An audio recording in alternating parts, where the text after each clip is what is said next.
Hi guys, and welcome to History That Makes You Sleepy.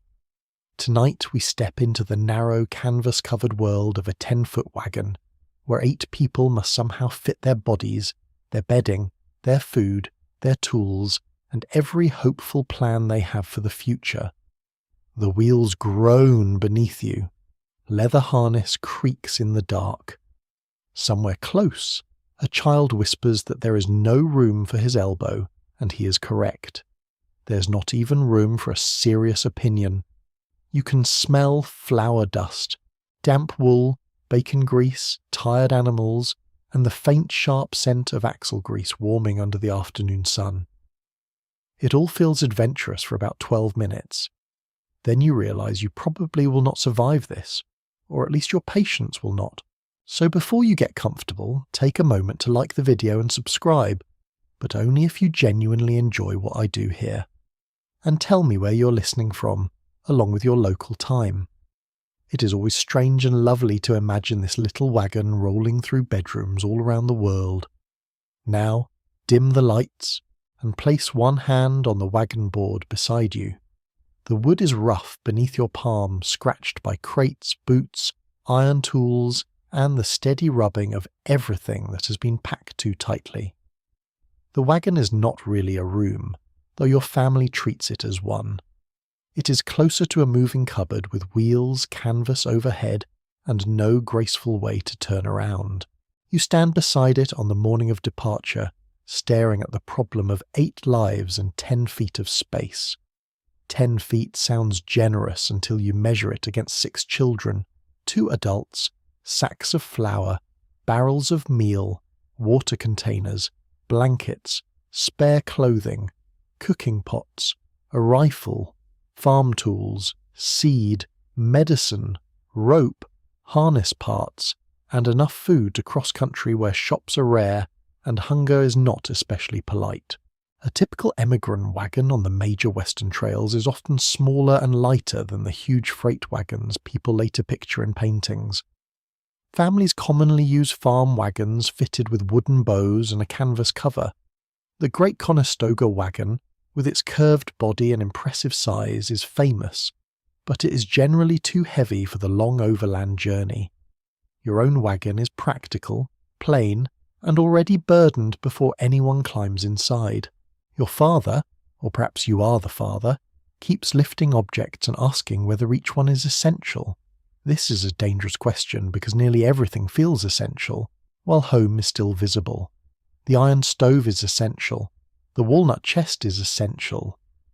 Grandmother's mirror is essential. The good china is obviously essential because civilization may collapse if tea is served in tin cups. Yet the oxen stand quietly in their yoke, looking at the load with the expression of creatures who have seen human optimism before. The wagon bed is filled by layers. Heavy things go low, close to the axles, where they are less likely to make the wagon tip. Barrels and sacks settle first. Flour must stay dry. Tools are wedged along the sides. Bedding is rolled and tied. Clothing is packed into trunks or sacks that become cushions, pillows, and obstacles. Every object must perform several jobs. A flour sack becomes a seat. A folded quilt pads a crate. A box becomes a step, a table, and later a place where a tired child rests her head. Even a spoon must justify its existence. One curious detail is that some families hang small items from the wooden bows inside the canvas. Cups, pouches, dried herbs, and tools may sway above your head like a strange domestic chandelier.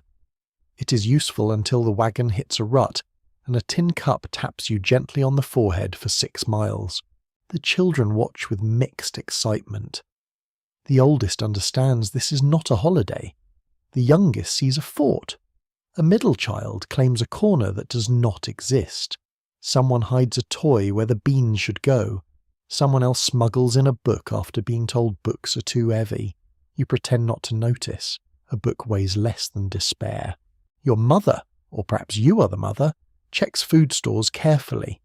Flour, cornmeal, beans, coffee, sugar, dried apples, hard bread and preserved meat are counted against distance. The arithmetic is unforgiving. 8 people eat every day. even when roads are bad and animals are tired. Historians still argue whether emigrant guidebooks encourage families to carry sensible amounts, or helped create dangerously optimistic packing habits. Advice varied, conditions changed, and many travellers learned too late that a list written in comfort looks very different beside a mountain slope. You place the family Bible in a protected spot. It may hold names, births, marriages, deaths, pressed flowers, and scraps of family memory. Nearby goes a small medicine chest containing whatever remedies the household trusts. Some are useful, some are hopeful. Camphor, laudanum, quinine, castor oil, salves, and herbs may travel together in bottles that clink softly whenever the wagon moves. Outside, ropes tighten. Canvas stretches over the bows and forms the pale roof that will become your shelter. It is often treated with oils or other preparations to resist rain, though no canvas is eager to remain dry through every storm. Sunlight filters through it in a warm, milky glow. From inside, shadows of branches slide overhead. At night, lantern light turns the wagon into a dim cocoon with far too many boots. The 10-foot space is not meant to carry the whole family all day. Most people walk beside the wagon whenever they can. Riding is rough, heavy passengers strain the animals, and the interior is packed with supplies. Small children or exhausted adults may climb in, but comfort is not part of the design. The wagon jolts, leans, shudders, and transfers every stone directly into your spine. Before departure, neighbours gather. Farewells are long because no one knows when or whether letters will return. Hands are shaken. Children are hugged. Advice is repeated. A final loaf is passed up. Someone remembers a missing kettle. Someone cries quietly behind the wagon where the oxen can pretend not to notice. Then the command is given. The animals lean forward, chains pull tight, wheels turn with a deep wooden complaint. Home begins to slide backward. You walk beside the wagon at first, close enough to touch it. The road is familiar for a few miles. Fences pass, fields open. The house becomes smaller. You can still identify the chimney, then only the roof, then nothing at all. Inside that narrow wagon lie the objects chosen to represent your entire former life. Each one has survived a small judgment. Useful, necessary, precious, light enough, worth the burden. Yet already the wagon feels too full, the trail too long, and the family too large for the space available. A child asks where everyone will sleep. No one answers immediately. The wheels keep turning, and with every slow revolution, the 10-foot wagon stops being luggage and begins becoming home. By evening, the wagon has already taught you its first lesson. Space is not empty. Space is negotiated. You stand beside the open tailboard while the last light fades over the road, and 8 people begin deciding where 8 bodies are supposed to go. The wagon bed is 10 feet long, but that number has become almost insulting. A barrel occupies part of it. A chest occupies another part. Sacks of flour and meal rise in pale, rounded heaps. Blankets fill cracks between boxes. A water keg sits where someone's knees would ideally be. Every corner has been claimed by food, tools, clothing, or an object nobody was willing to leave behind. So the family begins rearranging the entire world. The heavier supplies stay low, where they're less likely to make the wagon sway or tip. Barrels are braced, bags are wedged together, and the wooden sides become shelves, backrests, and occasionally enemies. You learn to enter sideways. There is no graceful climbing into a loaded wagon. You grip the wheel, place one boot on the hub, and pull yourself upward while trying not to kick a kettle. You pause, folded like a pocket knife, and wonder whether dignity was left behind with the walnut chest. Many emigrant families sleep beneath the wagon, beside it, or in tents when weather allows. The interior is often too crowded with supplies for everyone to sleep inside. Still, bad rain, cold wind, illness, or fear may force several people under the canvas at once. The youngest children are placed deepest inside. They can fit where adults cannot. The oldest child is told to sleep near the opening. which sounds like a privilege until everyone realizes that person will be climbed over repeatedly. The adults sit at opposite edges and study what remains. Nothing remains. A common frontier solution is to make bedding serve as packing material during the day.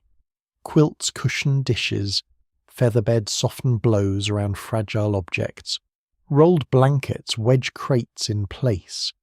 At night, all of it must be extracted, shaken, flattened, and somehow transformed into places for people to lie down.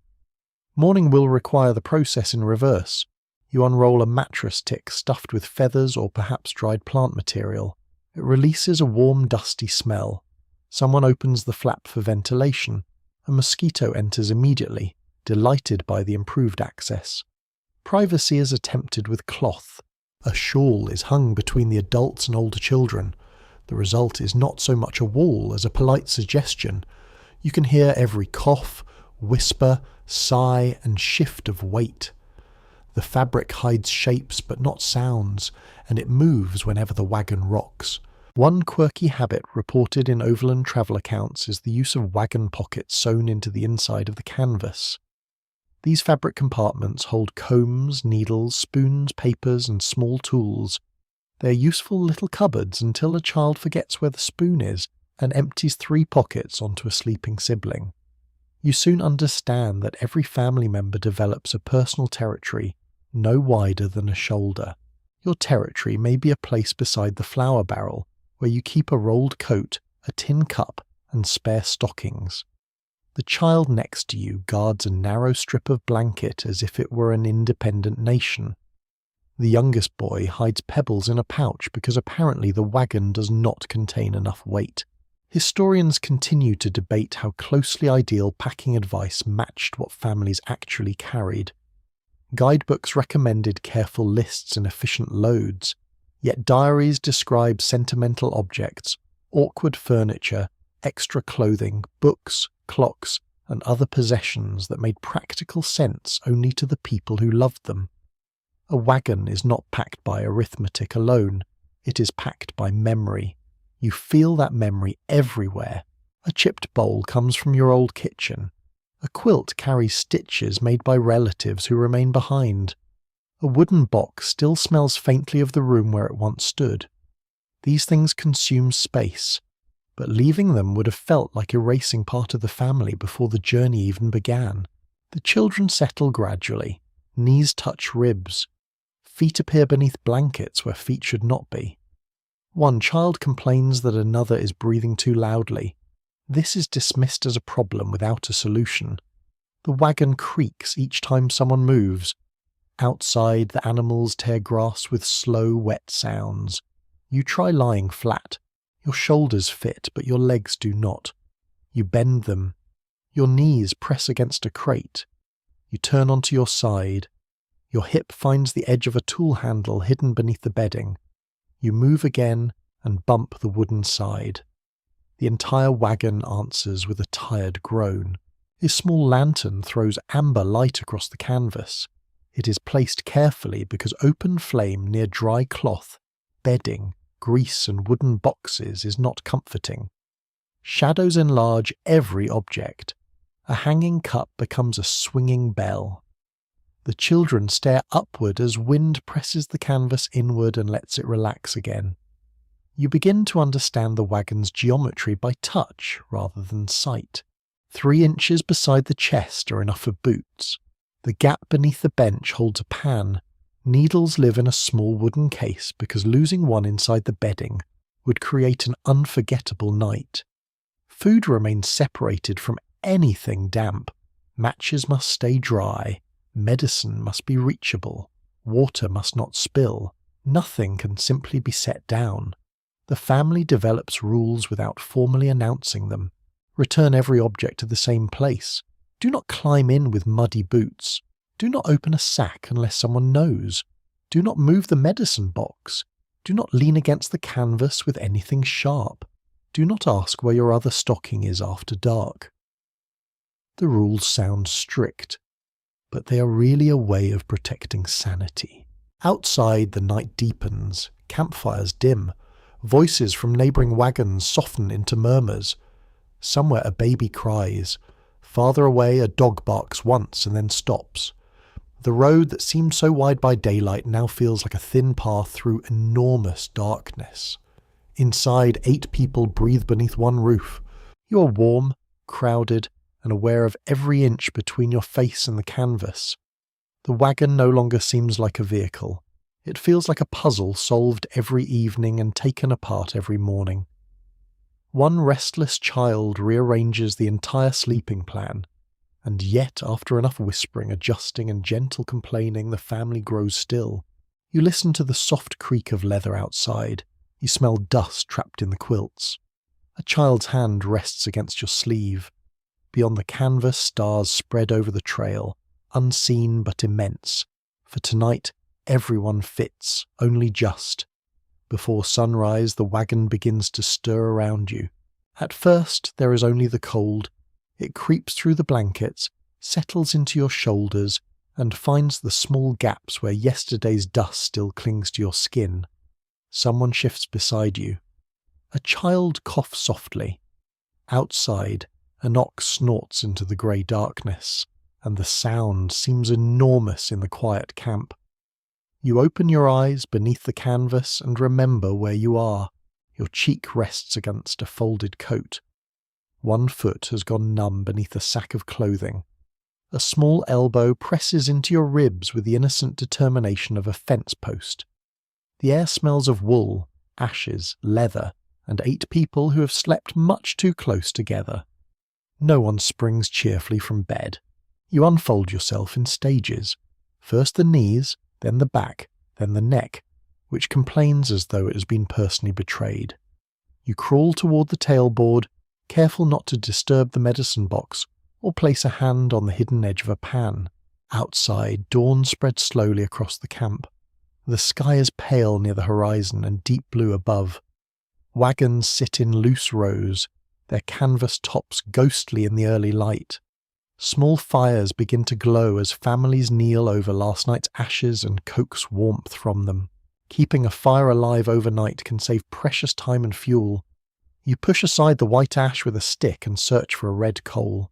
There it is, faint but living. You add dry grass, blow carefully, and watch a thin thread of smoke curl toward your face. Naturally, it chooses your eyes. You blink through tears while the grass catches. Twigs follow, then larger pieces of wood. Soon the little flame begins to crackle, and for one satisfying moment, you feel like a master of the frontier rather than a sleepy person kneeling in dirt. Fuel is not always easy to find. On open plains, trees may be scarce, and emigrants often burn dried animal dung, commonly called buffalo chips. It burns with less romance than a log fire, but romance does not boil coffee. Children may be sent to gather it, carrying flat, dry pieces back to camp in sacks or aprons.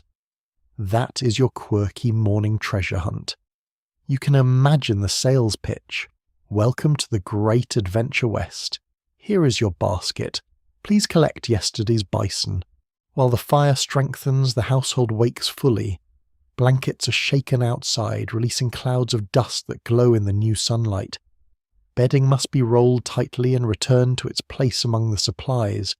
Every loose item from the night must disappear into a crate, pocket, sack, or corner. Remember how everyone barely fit beneath the canvas? Now the wagon demands that all evidence of sleeping vanish before breakfast. One child folds a blanket poorly. Another sits on it while you try to roll it. The youngest cannot find a shoe that is eventually discovered beneath the flour sack. Someone asks where the comb is. It is in the canvas pocket where it always lives, which does not prevent everyone from searching 3 other places first. You tie bedding with rope and push it into position. Feather ticks are compressed. Quilts become padding again. The wagon slowly changes from bedroom back into storeroom. Meanwhile, the animals need attention. Oxen are patient, powerful, and slower than horses, but they are well suited to pulling heavy wagons over long distances. They can live on rougher forage and are generally less expensive than mules. This practical advantage is one reason they become so closely associated with overland migration. You approach them carefully. Their bodies are broad and warm in the cool morning. Their hides carry the smell of grass, earth, and animal sweat. You check for sore shoulders, rubbed skin, damaged hooves, and signs of weakness. A small injury ignored today can become a serious problem after many miles. Harness and yoke require inspection as well. Leather straps are stiff with dust. Wooden surfaces must sit correctly.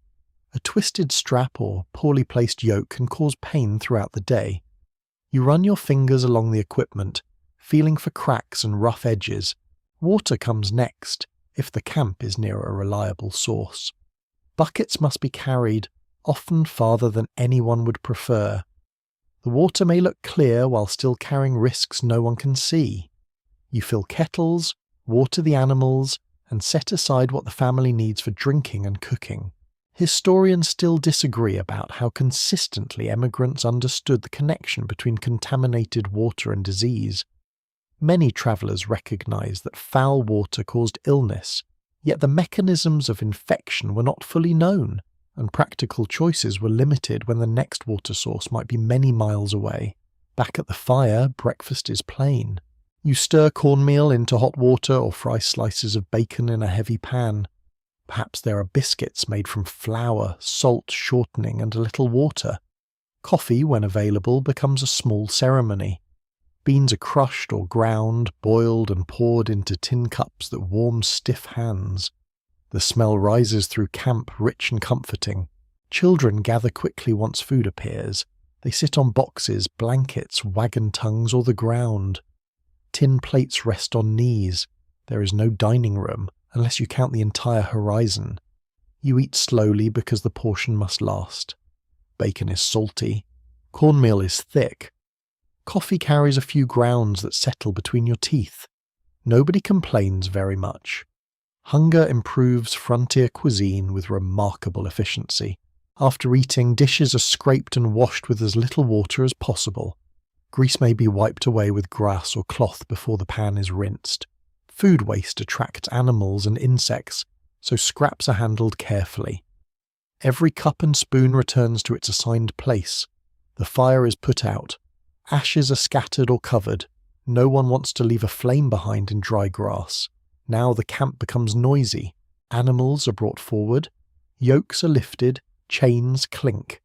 Children receive tasks according to age and strength. One gathers loose rope. One carries water. One watches the youngest. One checks that nothing remains beneath the wagon. Adults walk around the load, testing knots and pushing crates. The wheels are examined. Axle grease is checked. The canvas is tightened. A loose pan is secured before it can sing against the wagon side all day. You look back over the campsite. A dark circle marks the fire. Grass lies flattened where bedding rested. A few footprints cross the dust. Within minutes, the place that held your family through the night will be empty. Someone calls for the line to move. The oxen lean into the yoke. Wood creaks. Chains tighten. The wheels begin their slow turn once more. You take your place beside the wagon, already tired, already dusty, carrying the faint taste of coffee as the morning road opens ahead. The road receives you with a long ribbon of pale dust. At first, the morning air is cool enough to make walking pleasant. Your boots press into the soft earth beside the wagon wheels, and the oxen move with their patient rolling stride. Leather creaks, chains clink. Wooden hubs groan with every turn. Behind you, the campsite fades until only a faint smudge of smoke remains against the brightening sky. Then the sun climbs. The coolness slips away. Heat gathers on your shoulders, settles beneath your hat, and warms the dust until each passing wagon raises a dry cloud that hangs in the air. It coats your sleeves, gathers along your eyebrows, and finds its way between your teeth. You breathe dust. You taste dust. By midday, you may begin to suspect that dust has become a ninth member of the family. Most emigrants walk for much of the journey rather than ride. The wagon is already heavy with food, tools, bedding, and household goods. Every additional passenger increases the strain on the animals. Small children, sick travellers, and exhausted adults may ride when necessary, but anyone able to walk is often expected to do so. This sounds manageable when described from a comfortable chair. On the trail, it means hours of steady movement over uneven ground. Your feet swell inside your boots. Blisters form where leather rubs against damp skin. Stones press through worn soles. Grass seeds work into your stockings. Every mile requires another mile of patience. The wagon seldom glides smoothly. One wheel drops into a rut and the entire load jolts sideways. Pots knock against crates. A spoon falls from its canvas pocket. Somewhere beneath the cover, a child yelps as a box shifts against a knee. Then the opposite wheel strikes a stone. The wagon tilts again. Anyone riding inside must brace against the wooden sides or cling to a rope. There are no springs to soften the movement. The wagon transfers every ridge and hollow directly into your spine. A short ride can feel like being shaken inside a cupboard. Your youngest child asks to climb aboard. You lift the child over the tailboard and arrange a place between rolled blankets. For a few minutes there is quiet. Then comes a complaint about the heat. Then a complaint about the smell. Then a question about how much farther you must go. The answer is not encouraging. You still have thousands of miles ahead. The main routes west commonly follow rivers, valleys, and older paths used by traders, indigenous peoples, missionaries, and military expeditions. Travellers seek water, forage, and ground that wagons can cross. Even so, the trail is rarely a single tidy road. It spreads into parallel tracks as wagons avoid mud, dust, broken ground, or abandoned equipment. From a distance, a wagon train may look orderly. Up close, it is a loose procession of animals, people, children, dogs, carts, and wagons shifting around one another. Some families move quickly, others fall behind. A wagon stops for a loose strap, forcing those behind it to turn aside. Someone drives too close and receives an irritated lecture. Gentle frontier harmony lasts until one person blocks the trail. Walking beside the wagon lets you observe the landscape slowly. Wildflowers appear among the grass. Insects leap from your path. Birds rise from low shrubs with sudden flashes of wing. Far away, hills seem close enough to reach before dinner, yet they barely change position as the hours pass. Distance behaves strangely in open country. Without buildings, fences, or familiar trees, the eye loses its sense of scale. A river may look near while remaining miles away. A ridge that promises shade may retreat all afternoon. The horizon seems to move with you, always offering more country. Conversation helps pass the time. You discuss the road ahead, the condition of the animals, and rumours collected from other travellers. Someone claims a better campsite lies 6 miles onward.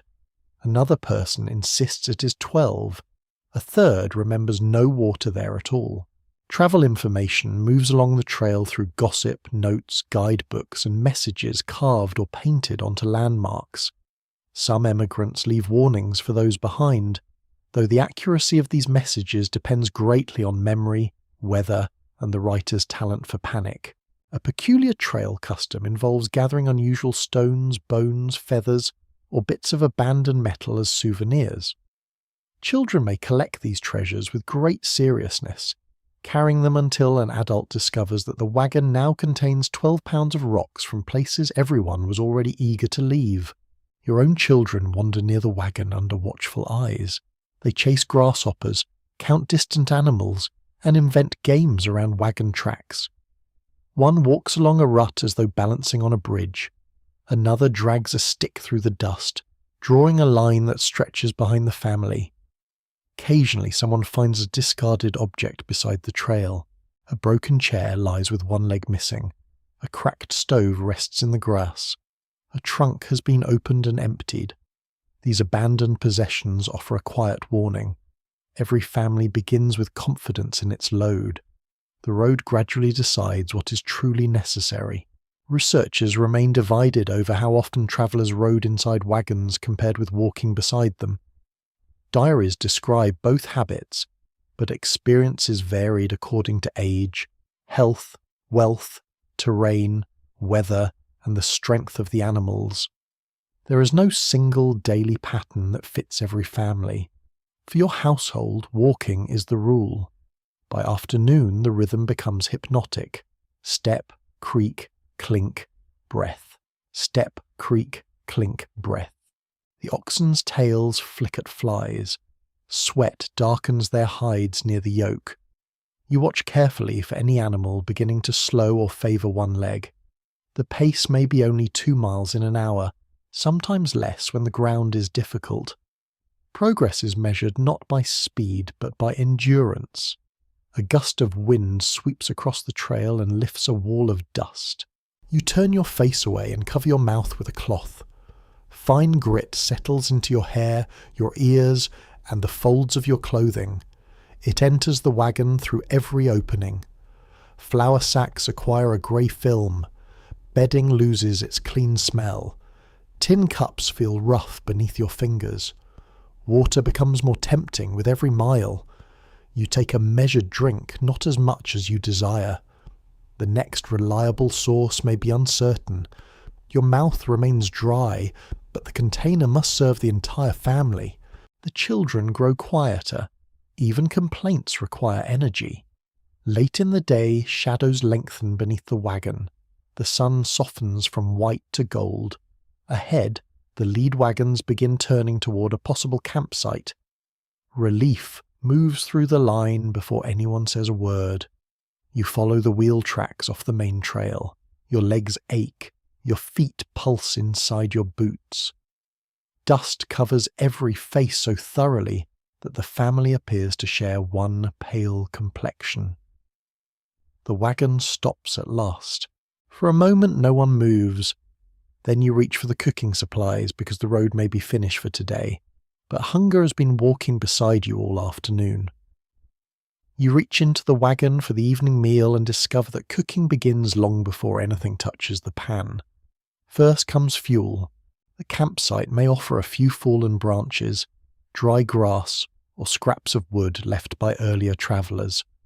On open prairie, however, timber can be scarce. You scan the ground for anything that burns cleanly enough to heat a kettle. The children return carrying dried buffalo dung in aprons and sacks, proud of their contribution and entirely unaware that future generations will find this detail amusing. You build the fire low. A large blaze wastes fuel, throws sparks toward the canvas, and attracts attention from every hungry person within sight. What you need is a steady bed of heat beneath a blackened pot. The evening breeze keeps changing direction. Smoke drifts into your eyes, moves away, then returns with the loyalty of an irritating relative. You crouch beside the flames, blinking and stirring while grit sticks to the moisture on your face. Tonight, dinner may be beans. This sounds simple, but dried beans do not respect tired people. They need soaking, time, and patience. If you planned well, they have been sitting in water during the day, perhaps inside a tightly covered container that jolted along with the wagon. If you forgot, the beans will remain firm long after everyone becomes hungry enough to chew the spoon. You add bacon or salt pork when the supply allows. The meat provides fat, salt, and flavour. It also gives the meal a scent that draws children toward the fire with astonishing speed. One appears beside you and asks whether dinner is ready. You say no. The child waits 3 breaths and asks again. You stir the pot more slowly. Flour is among the most important staples carried by many emigrant families. It can become bread, biscuits, dumplings, thickener, or a rough paste when imagination and supplies both fail. Cornmeal serves many of the same purposes and often survives hard travel better than delicate foods from home. You measure carefully. 8 people can empty a flour sack with frightening efficiency. A generous breakfast today may become an empty bag weeks later, far from any trading post. Every scoop carries a little calculation. You mix flour with salt and water.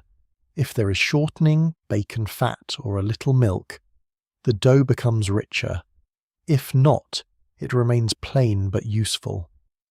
You shape small biscuits between dusty palms and place them in a covered iron oven with coals beneath and above.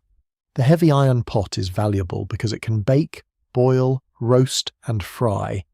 It is also heavy enough to make the oxen question your judgment. Still, few families willingly abandon it early. A well-known reality of overland travel is that meals were usually repetitive.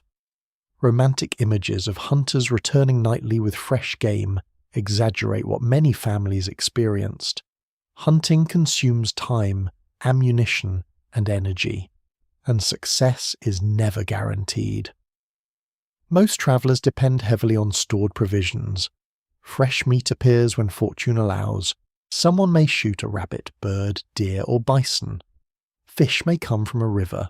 Wild berries, greens, onions, or roots can add variety if anyone knows which plants are safe. Knowledge matters. A pretty berry beside the trail is not automatically a snack. You may trade with nearby travellers or local communities when circumstances permit. A little milk, fresh vegetables, or meat can transform an otherwise dull meal. Yet trade depends on location, relationships, available goods, and whether the family has anything useful to offer in return. This evening you slice dried apples into a small pot. They soften in hot water and release a sweet smell that moves gently through camp. Perhaps you add sugar, though sugar is guarded carefully. The result is not quite a pie and not quite a stew. It is simply something warm and sweet, which is enough. One odd cooking trick involves hanging a sealed bucket beneath the wagon, so the constant motion churns cream into butter. The method can work, though the result may contain more dust than any modern recipe recommends. Frontier cookery often rewards determination rather than elegance. You lift the biscuit lid. Steam escapes. The tops are pale, but the bottoms are dark. You rotate the pot and move the coals. Cooking over an open fire requires constant adjustment. Heat gathers unevenly. Wind changes. Fuel burns faster than expected. One biscuit becomes stone while another remains dough. You serve both. Nobody receives the luxury of rejecting the darker one. The family gathers around whatever surfaces are available. A crate becomes a table. The wagon tongue becomes a bench. Smaller children sit cross-legged on blankets. Tin plates and cups pass from hand to hand. There are no matching dishes now. A chipped ceramic bowl may survive beside a wooden spoon and a dented tin mug. The mixture would offend a formal dining room, but formal dining rooms rarely move west at 2 miles an hour. You ladle beans onto each plate. The portions look small. You divide again. The youngest children receive theirs first. Adults often say they are less hungry than they truly are. The oldest child watches the pot carefully, hoping for an extra spoonful. Food exposes the family's mood. When supplies seem plentiful, conversation is easy. When stores begin to shrink, every serving becomes visible. Someone notices who receives the larger biscuit. Someone wonders why a child wasted half a cup of water. A dropped piece of bacon may be picked from the dirt, brushed carefully, and returned to the plate. Cleanliness has new standards. You eat slowly. Beans are smoky and salty. The biscuit is firm enough to require concentration. Dried apples taste faintly of the sack where they travelled. Coffee, if there is any, is weak and precious. Researchers disagree about how monotonous the average trail diet truly was. Some diaries describe endless bacon, beans, and bread, while others mention gathered plants, traded produce, fresh game, preserved fruit, and occasional elaborate meals. Much depends on season, route, skill, luck, and wealth. For your family, variety comes in brief flashes: a handful of berries, a little honey, a fresh egg obtained from another wagon, a pinch of spice saved for a special day. These small additions feel extravagant because the ordinary meal is so plain. After everyone finishes, work continues. You scrape the plates with bread or a spoon, Grease is wiped from the pan with grass, cloth, or a precious splash of hot water. The cooking pot is dried thoroughly to prevent rust. Food scraps are buried, burned, or carried away from camps so they do not attract animals. Leftovers are protected. Beans may stay in the pot for breakfast. Biscuits are wrapped in cloth. Flour returns to its sack, tied tightly against damp air and insects. Bacon is covered and stored where dogs cannot reach it. The fire settles into red coals. Children lick the last sweetness from their spoons. Someone asks what you will eat tomorrow. You look toward the wagon, where the same sacks, jars, and barrels wait in the dim light. Probably much the same thing, and strangely, after another day of dust and walking, that answer does not sound entirely bad. The children wake before you are ready for them to be awake. One small face appears above a blanket roll. Another child crawls over a crate in search of a shoe. The oldest is already outside, helping with the animals, while the youngest sits beneath the canvas and announces a hunger that seems impossible after last night's beans. 6 children inside one travelling household create their own weather. There are sudden storms of argument, long periods of dull silence, bursts of laughter, and mysterious little disasters involving string, crumbs, mud, or missing buttons. The wagon is too cramped for ordinary childhood, so childhood bends itself around the available space. The older children carry serious responsibilities. They fetch water, gather fuel, watch younger siblings, collect wandering animals, wash cups, fold bedding, and help load the wagon. A child who might seem young by modern standards can become an important worker on the trail. There is simply too much to do for childhood to remain separate from family labour. You hand one child a bucket, another receives a sack for fuel. The oldest boy checks a rope beside you, trying to copy the way you test each knot. The oldest girl settles the baby against her hip and walks toward the fire. Their movements are practiced now, though the journey is still new enough that everyone occasionally forgets where something belongs. A mainstream truth of 19th century family life is that children commonly worked within the household economy. On farms, in shops, and during migration, their labour supports the entire family. The trail does not invent this expectation, but it makes the need more visible. Even so, work does not erase play. Once the wagon begins moving, the younger children walk near the wheels, watched carefully. They count flowers, chase shadows, and use sticks as swords, fishing poles, horses, or royal staffs. A scrap of cloth becomes a doll. A loop of rope becomes a game. A smooth stone acquires a name and travels for 300 miles before anyone notices. You hear them inventing stories about the landscape. A distant hill is a sleeping giant. A twisted tree is a castle. A line of birds becomes a secret army moving west. The children do not need a toy shop. They have dust, imagination, and several thousand miles of scenery. Of course, imagination also produces trouble. One child climbs onto the back of the wagon without permission. Another walks too close to an ox. A third disappears behind tall grass for several terrifying seconds because a bright insect seemed worth following. You call sharply. The child returns, confused by your alarm. The trail is full of dangers that children do not always recognize. Wheels can crush a foot. Animals can kick. Rivers move faster than they appear. Snakes hide in grass. A moment of wandering can separate a child from the wagon train, so you watch constantly. Even while cooking, packing, walking, and repairing, part of your attention remains fixed on 6 moving bodies. You count heads without meaning to. 1, 2, 3, 4, 5, 6. Then again. 1, 2, 3, 4, 5, 6. A peculiar pastime among some young travellers is collecting signatures, names or short messages in small books when they meet other emigrant families. These simple records become portable friendship albums. A child may remember another child met for only 2 days, more clearly than an adult remembers an entire campsite. Your children form quick friendships with others in the wagon train. They share games during rest stops. They exchange bits of ribbon, carved buttons, feathers, and whispered gossip. Then one family moves faster or chooses another route, and the friendship disappears into the distance. There are few formal lessons on the road, but learning continues. The older children may read from a Bible, primer, newspaper, or treasured book carried from home. Someone practices letters on a slate. Another writes in dust with a stick. Arithmetic appears in practical forms. How many biscuits remain? How many miles to the next river? How much water can each person drink? You ask a child to count cups. The answer is wrong. You count again together. The wagon rolls on while education happens between chores. Specialists continue to question how much regular schooling migrant children actually receive during long overland journeys.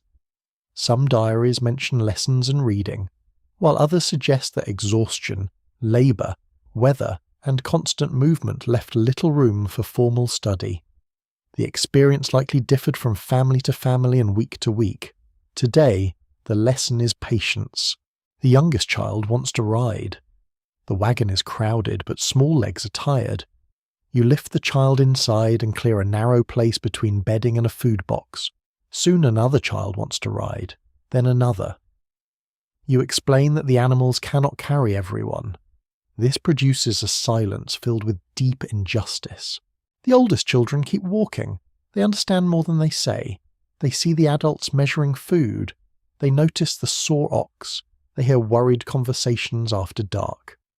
Childhood on the trail includes games, but it also includes an early awareness that the family's safety depends on decisions made every hour. At midday, the wagons pause. The children eat quickly and scatter toward whatever shade exists. One lies beneath the wagon, tracing patterns in the dust. Two others play a guessing game with objects hidden in a cloth bag. The baby sleeps against a folded quilt while flies circle lazily nearby. Then an argument begins over a wooden whistle. Both children claim it. Neither can explain why. You listen to their cases with the grave attention of a frontier judge. The whistle is eventually placed on top of a crate where nobody may use it. Peace returns for almost 4 minutes. Later, boredom settles over them. The scenery changes too slowly. The road continues too long. Feet hurt. Dust has lost its novelty.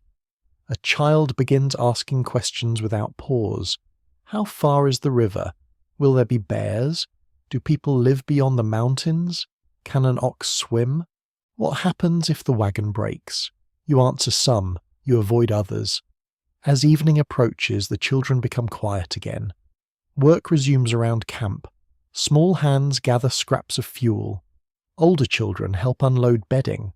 One stirs the pot while another carries water carefully with both hands. You watch them move around the wagon and realize how quickly they're adapting. They know which box holds the cups. They know not to waste matches. They know where to stand when the animals are yoked. They know that crying does not make the road shorter. Yet when darkness falls, they are still children. They crowd close beneath the canvas. Someone asks for a story. Someone else wants a song. The youngest curls against your side, dusty hair beneath your chin. For a little while, chores disappear. The wagon becomes a tiny room again, filled with tired breathing and the soft murmur of a familiar tale. Outside, the trail waits. Inside, 6 children drift towards sleep, carrying games, fears, questions, and the strange resilience that makes 10 feet of crowded space feel almost like a world. During the night, the wind begins pressing against the canvas. At first, it is gentle. The wagon cover swells inward, relaxes, then fills again with a soft breath. Loose rope taps against one of the wooden bows. Grass whispers beneath the wheels. You remain half asleep, listening to the sounds without understanding them. Then a colder gust arrives. The canvas snaps above you. A hanging cup swings from its pocket and strikes the wagon side. One child wakes, another rolls closer, and the smallest begins asking whether the roof is going to fly away. You say no with more confidence than evidence. Outside, the animals shift uneasily. Their harness chains clink in the darkness. Someone in the neighbouring camp calls out, followed by the hurried sound of boots on dry ground. You crawl toward the opening and lift the canvas flap. The air strikes your face with a smell of wet earth and distant rain. Clouds have erased the stars. On the horizon, lightning flickers silently inside a dark wall. Weather is coming, and it does not care that 8 people have arranged themselves comfortably for the first time all evening. You wake everyone. Blankets are gathered. Loose objects are pulled inside. The fire is buried beneath dirt and ashes before the wind can scatter sparks into the grass. Ropes are checked and tightened. A box left beside the wheel is pushed beneath the wagon. Clothing that was drying near the fire is snatched from its line and bundled together, still damp. The first drops arrive, large and cold. They strike the canvas one at a time, making hollow tapping sounds above your head. Then the gaps between them disappear. Rain drums across the roof so loudly that conversation becomes difficult. Canvas wagon covers are usually made from heavy cotton duck or similar fabric stretched across curved wooden bows. Families may treat the cloth with oil, paint, or other mixtures intended to resist water, but the covering is rarely perfect. A long storm tests every seam, patch, and poorly tied corner. Soon a dark stain appears above the bedding. You touch it. The canvas feels cold and wet. A drop forms, grows heavy, and falls directly onto your wrist. Another lands beside the flour sack. Everyone begins moving at once. Pots and cups are placed beneath the leaks. Blankets are shifted away from damp boards. Food sacks are covered with oilcloth, spare canvas, or whatever water-resistant material remains. Children are told to sit still, though sitting still becomes impossible when water is finding new routes through the roof.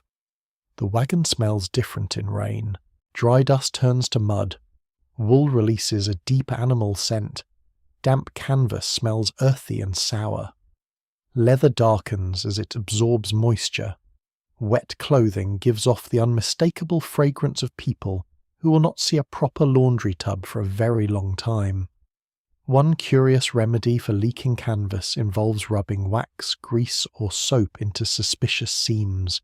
Such treatments may help for a while, though they also attract dust and can leave the cover feeling like a very large, unpleasant candle. You press a bit of wax along a seam while the wagon rocks. Water still enters farther down. The storm continues through the remaining darkness. Wind pushes rain beneath the edges of the cover.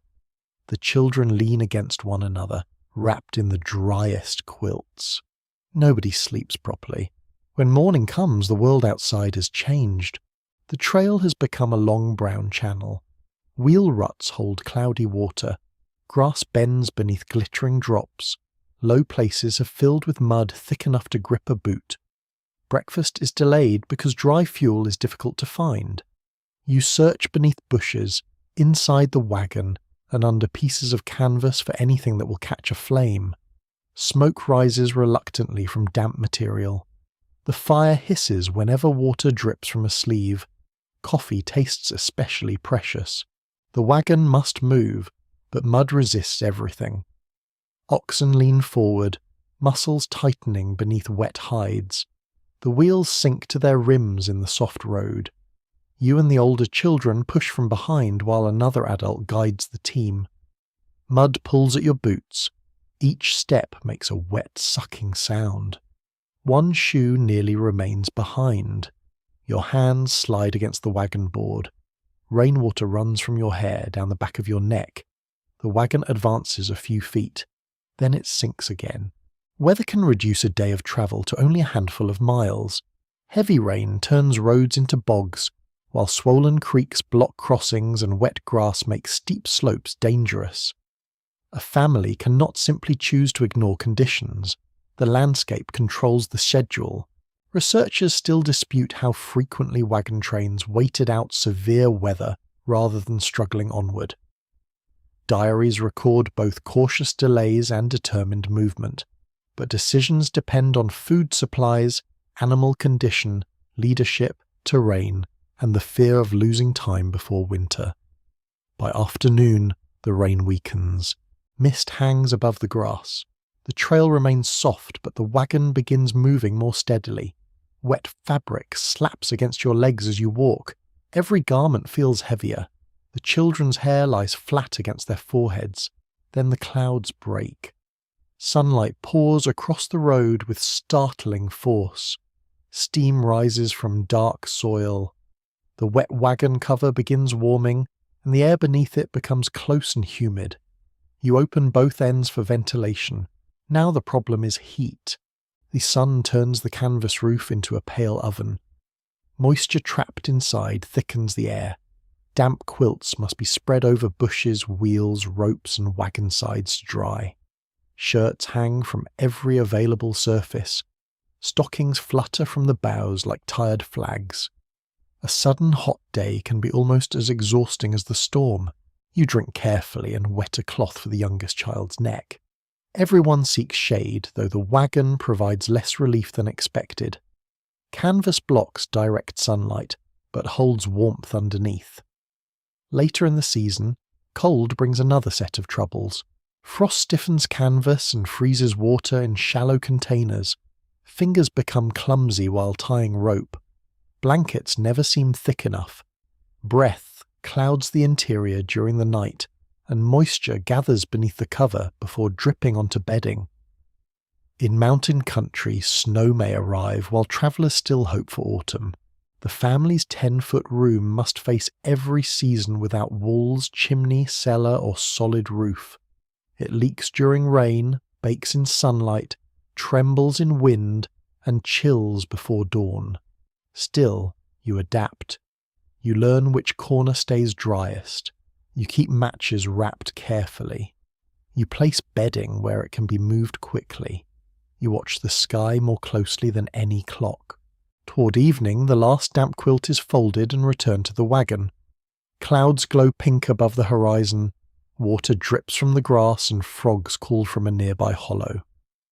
The youngest child touches the canvas and asks whether it will rain again. You look west, where another bank of clouds rests quietly in the distance. Perhaps.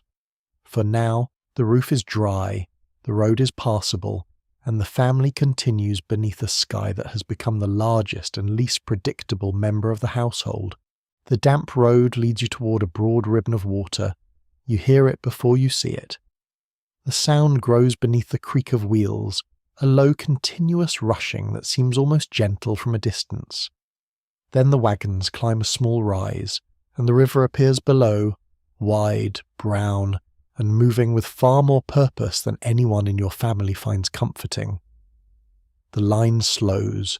Drivers pull their teams aside. Children gather near the banks until adults call them back. Men shade their eyes and study the current. Women stand beside opened wagons, already thinking about flour sacks, bedding, medicine bottles, and every possession that must remain dry. The river does not look like a road, yet across it lies the trail. You walk down to the edge and test the ground with a stick. Mud yields beneath your boots. The water near shore is cold and cloudy, hiding stones, holes, branches, and sudden changes in depth. Farther out, the current folds around itself in smooth, dark lines. Nobody wishes to be first. River crossings are among the most dangerous and difficult moments on the overland trails. Emigrants may use ferries where they exist, but ferry service can be expensive, crowded, unreliable, or absent altogether. Elsewhere, families ford the water, build rafts, or attempt to float their wagons across. The decision depends on depth, current, riverbed, weather, animals, and whatever advice has just arrived from strangers who may or may not know what they are talking about. One traveller claims the crossing is shallow, another says a wagon tipped there yesterday, a third points upstream and insists the safe ford lies half a mile away. The river keeps moving while everyone argues. You remember the rain. Water may have risen overnight, covering yesterday's tracks and changing the channel. A crossing that worked for one group can become dangerous hours later. Someone volunteers to test the route on horseback. The rider enters slowly, guiding the animal against the current. Water reaches the horse's knees, then belly. The rider turns slightly, searching for firmer ground. Everyone watches in silence. The horse stumbles. A collective breath catches along the bank. Then the animal regains balance and continues. The chosen path is marked with poles or remembered by landmarks on the far shore. Instructions pass from wagon to wagon. Keep left of the exposed rock. Turn near the leaning tree. Do not follow the foam. Avoid the deeper channel near the centre. Simple enough, apparently, provided the river agrees. Before your family moves, the wagon must be prepared. You raise sacks and boxes from the floor. Flour goes onto trunks. Bedding is tied high against the boughs. Medicine and matches are wrapped in cloth, then placed inside another container. Any crack in the wagon bed is examined. Some travellers caulk wagon boxes with tar, pitch, tallow, or other greasy mixtures before floating them. The wagon may then behave like a crude boat, though calling it a boat is generous. It remains a wooden box designed for roads, now being asked to trust water. A curious practice is to remove the wheels and lash them to the wagon body while using the box as a ferry. In other cases, empty barrels are tied beneath the wagon to improve buoyancy. The result resembles a household cupboard attempting a maritime career. Your children watch the preparations with bright interest. They have forgotten that the river can be dangerous because something unusual is happening. One asks whether fish will swim inside the wagon. Another wants to sit on top of the bedding during the crossing. The answer is no. The youngest are taken across separately if a ferry or raft is available. Otherwise, they may ride in the wagon under close supervision or cross with an adult on horseback. Every option feels imperfect. The present question for researchers is how often ordinary family wagons were truly floated rather than forded in shallow water. Personal journals describe both methods, but dramatic floating scenes appear more often in popular memory than reliable numbers can support. Conditions vary so widely that no single method defines the journey. Your family chooses to ford. The water is judged deep but manageable. The wagon box is not fully watertight, and waiting may mean losing another day while supplies shrink. The oxen are led toward the river. They hesitate at the muddy edge. Their nostrils widen. One lowers its head toward the water and then steps back. The driver speaks softly, pulls the lead rope and urges them forward. Hooves enter the shallows. The wagon wheels follow with a heavy splash. Cold water curls around the rims. Mud grips the tires and releases them slowly. You walk beside the team at first, one hand on the wagon, though the river soon reaches above your knees. The current presses against your legs. It is stronger than it looked. Each step must be placed carefully. Your boot slides over a smooth stone. Water pushes at your clothing, making every movement heavy. The oxen strain forward, shoulders working beneath the yoke. Inside the wagon, boxes creak against their ropes. A child cries out as the floor tilts. You call reassurance, but your voice sounds thin above the river. The water climbs higher. It reaches the wagon hubs, then nearly the bed. A small stream begins entering through a seam. Someone inside lifts a sack and shouts that the corner is wet. There is nothing to do but continue. The team reaches the deeper channel. For several frightening seconds, the oxen lose firm footing and begin to swim. The wagon lightens behind them. One wheel lifts slightly, and the whole box leans. You push against the side, though your strength feels meaningless beside the current. A rope stretches from the far bank, held by several travellers ready to guide the wagon. They pull. The driver urges the animals onward. The wagon swings sideways, then straightens. Slowly the water becomes shallower. Hooves find gravel. The wheels strike the riverbed again with a dull jolt. Everyone moves at once. People on the bank pull the rope. You lean into the wagon side. The oxen climb through mud, slipping and recovering, until the front wheels rise onto solid ground. The rear wheels follow. The wagon emerges dripping. For a moment, nobody celebrates. You simply stand there, soaked to the waist, listening to water pour from the boards. Then the youngest child begins laughing. The sound breaks the tension. You open the wagon and inspect the damage. One blanket is wet. A corner of the flour sack has darkened. 2 cups have escaped their pocket and rolled beneath a chest. The medicine remains dry. The matches remain dry. That feels like victory. Across the river another wagon begins its approach. You spread damp bedding over bushes and turn the flour sack so the wet patch faces the sun. Mud dries on your trousers. The oxen stand with lowered heads, sides heaving after the effort. The river looks calm again. It continues flowing as though nothing important has happened. By late afternoon, the family packs the last drying cloth and prepares to move. Behind you, people still shout instructions across the water. Ahead, the trail climbs away from the bank. You take one final look at the current. The 10-foot wagon has crossed as a room, a storehouse, and almost a boat. Now its wheels begin turning once more, carrying the smell of river mud into every crowded corner. The river leaves more behind than mud. 2 mornings after the crossing, the youngest child refuses breakfast. At first, this seems ordinary. Children reject food for reasons known only to themselves. Perhaps the cornmeal is too thick. Perhaps the cup smells strange. Perhaps someone else received the better biscuit, and justice must be restored before eating can begin. Then you touch the child's forehead. The skin is hot. Inside the wagon, space changes immediately. The narrow corner that served as a seat becomes a sickbed. A folded quilt becomes a pillow. Clothing sacks are shifted aside. The medicine box is pulled from its protected place, and every adult begins searching memory for the proper response. The child lies beneath the canvas while the wagon moves. Each wheel jolt travels through the bedding. The wooden boards creak. Bottles clink nearby. Dust enters through the open flap, but closing it makes the air too warm and close. You hang a damp cloth for shade and sit beside the child, feeling the heat of that small body against your hand. There is no spare bedroom. There is no quiet hallway. There is no clean table where medicines wait in neat rows. There are 6 children, 2 adults, flour sacks, tools, wet blankets, and one frightened family packed around a fever. Illness is a constant threat on long overland journeys.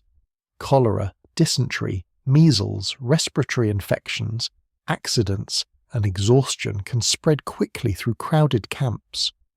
Contaminated water is especially dangerous, though travellers cannot always identify which spring or stream carries disease. The child drinks a little water. You watch carefully to see whether it stays down. Outside, the wagon train continues because stopping creates other risks. Food is limited. Weather changes. Animals need forage. A family that falls too far behind may lose the support of the larger group, so the wagon moves, even when someone inside wishes the entire world would remain still. The medicine chest contains a confusing collection of hope. There may be quinine for certain fevers, laudanum for pain and diarrhea, castor oil, peppermint, mustard, camphor, salves, powders, and dried herbs. Some remedies can help. Others do little. A few may worsen the problem if given carelessly. Laudanum, a preparation containing opium, is widely used in the 19th century for pain, coughing, sleeplessness, and digestive complaints. It can quiet suffering, but correct dosing is uncertain, especially for children. The line between relief and danger is frighteningly narrow. You read the bottle label in poor light. The wagon jolts. You read it again. A small dose is measured into a spoon. The child turns away. You speak gently and wait. There is nowhere else to go, and patience is one medicine that remains available. A peculiar remedy sometimes recommended for fever involves placing sliced onions, mustard paste, or other strong substances against the feet or chest. The belief is that illness might be drawn outward through the skin. The patient may not recover faster, but the wagon certainly smells more medicinal. Your family tries a mustard cloth. Soon everyone's eyes water. The child complains weakly, which is almost reassuring. At the next halt, you carry the bedding outside. The blanket is damp with sweat. It must be washed, or at least aired, though clean water is precious and sunlight may be the only disinfectant anyone trusts. You spread the quilt over a wagon wheel. Flies arrive. You wave them away while another child brings water. The cup must not be shared now. Everyone is told to wash their hands, but washing 8 pairs of hands requires more water than the family wants to spare. The oldest children grow unusually quiet. They understand enough to be afraid. One asks whether the sickness came from the river. Another wonders whether the rest of the family will catch it. You offer calm answers while knowing that certainty is unavailable. Medical historians remain divided over how much practical knowledge ordinary emigrant families possessed about infection and sanitation. Many people clearly recognize patterns involving dirty water, crowded camps, and spoiled food. Yet germ theory was not widely accepted for much of the migration era. Families often mixed useful observation with inherited beliefs and hopeful remedies. During the afternoon, the child's fever rises. The wagon heat becomes unbearable. You ask the driver to stop beneath a cluster of trees. The family loses distance, but the sick child needs shade and stillness. Bedding is placed on the ground. The child lies beneath the branches while leaves shift overhead. The smell of earth replaces the smell of canvas.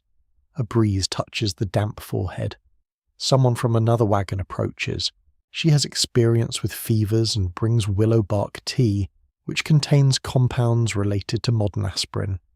She advises small sips of water and rest. Her confidence comforts you almost as much as the remedy. Frontier medicine often depends on whoever nearby has seen a similar illness before. A mother, midwife, older traveller, military surgeon, or self-taught healer may become the closest available authority. Skill varies, but shared experience can mean survival. The visitor checks the child's pulse. She asks about stomach pain, thirst, and bowel movements. Her questions are plain and direct. Privacy has already disappeared, so embarrassment receives little attention. By evening, the fever begins to ease, not vanish. Ease. You notice the child's breathing has slowed. A little broth is accepted. The small hand no longer feels painfully hot. Relief moves through you carefully, afraid to announce itself too soon. Other medical dangers remain close. An adult can cut a hand while repairing a wheel. A child can burn a finger at the cooking fire. A twisted ankle can make walking impossible. Teeth ache. Eyes become inflamed by dust. Women may face pregnancy and childbirth with limited assistance, moving steadily farther from familiar relatives and doctors. Even minor injuries become serious when dirt enters every wound. You clean a scrape with boiled water and wrap it in cloth. The bandage will gather dust before morning. It must be changed again. Inside the wagon that night, everyone rearranges around the recovering child. The youngest sleeps near the opening where air is cooler. One adult remains awake, listening to each breath. The other children curl together with less complaint than usual. The medicine box stays within reach. Beyond the canvas, another wagon camp is silent. Perhaps someone there is also sick. Perhaps another family is sitting beside a fever, counting breaths and waiting for dawn. You think about how little separates health from illness on the trail. One cup of bad water, one insect bite, one careless step, one cough inside a crowded wagon. Yet the family continues through the darkness together. Near midnight, the child wakes and asks for food. You offer a small piece of biscuit softened in broth. It is eaten slowly. The wagon creaks when you shift closer, and the familiar sound seems gentler now. Around you, 8 lives fill the 10-foot space with warmth, worry, and quiet endurance. There is still no spare bedroom, but there are hands to lift a cup, voices to soothe fear, and someone awake beside the bedding until morning. By now, privacy feels less like a right, and more like a story people once told you.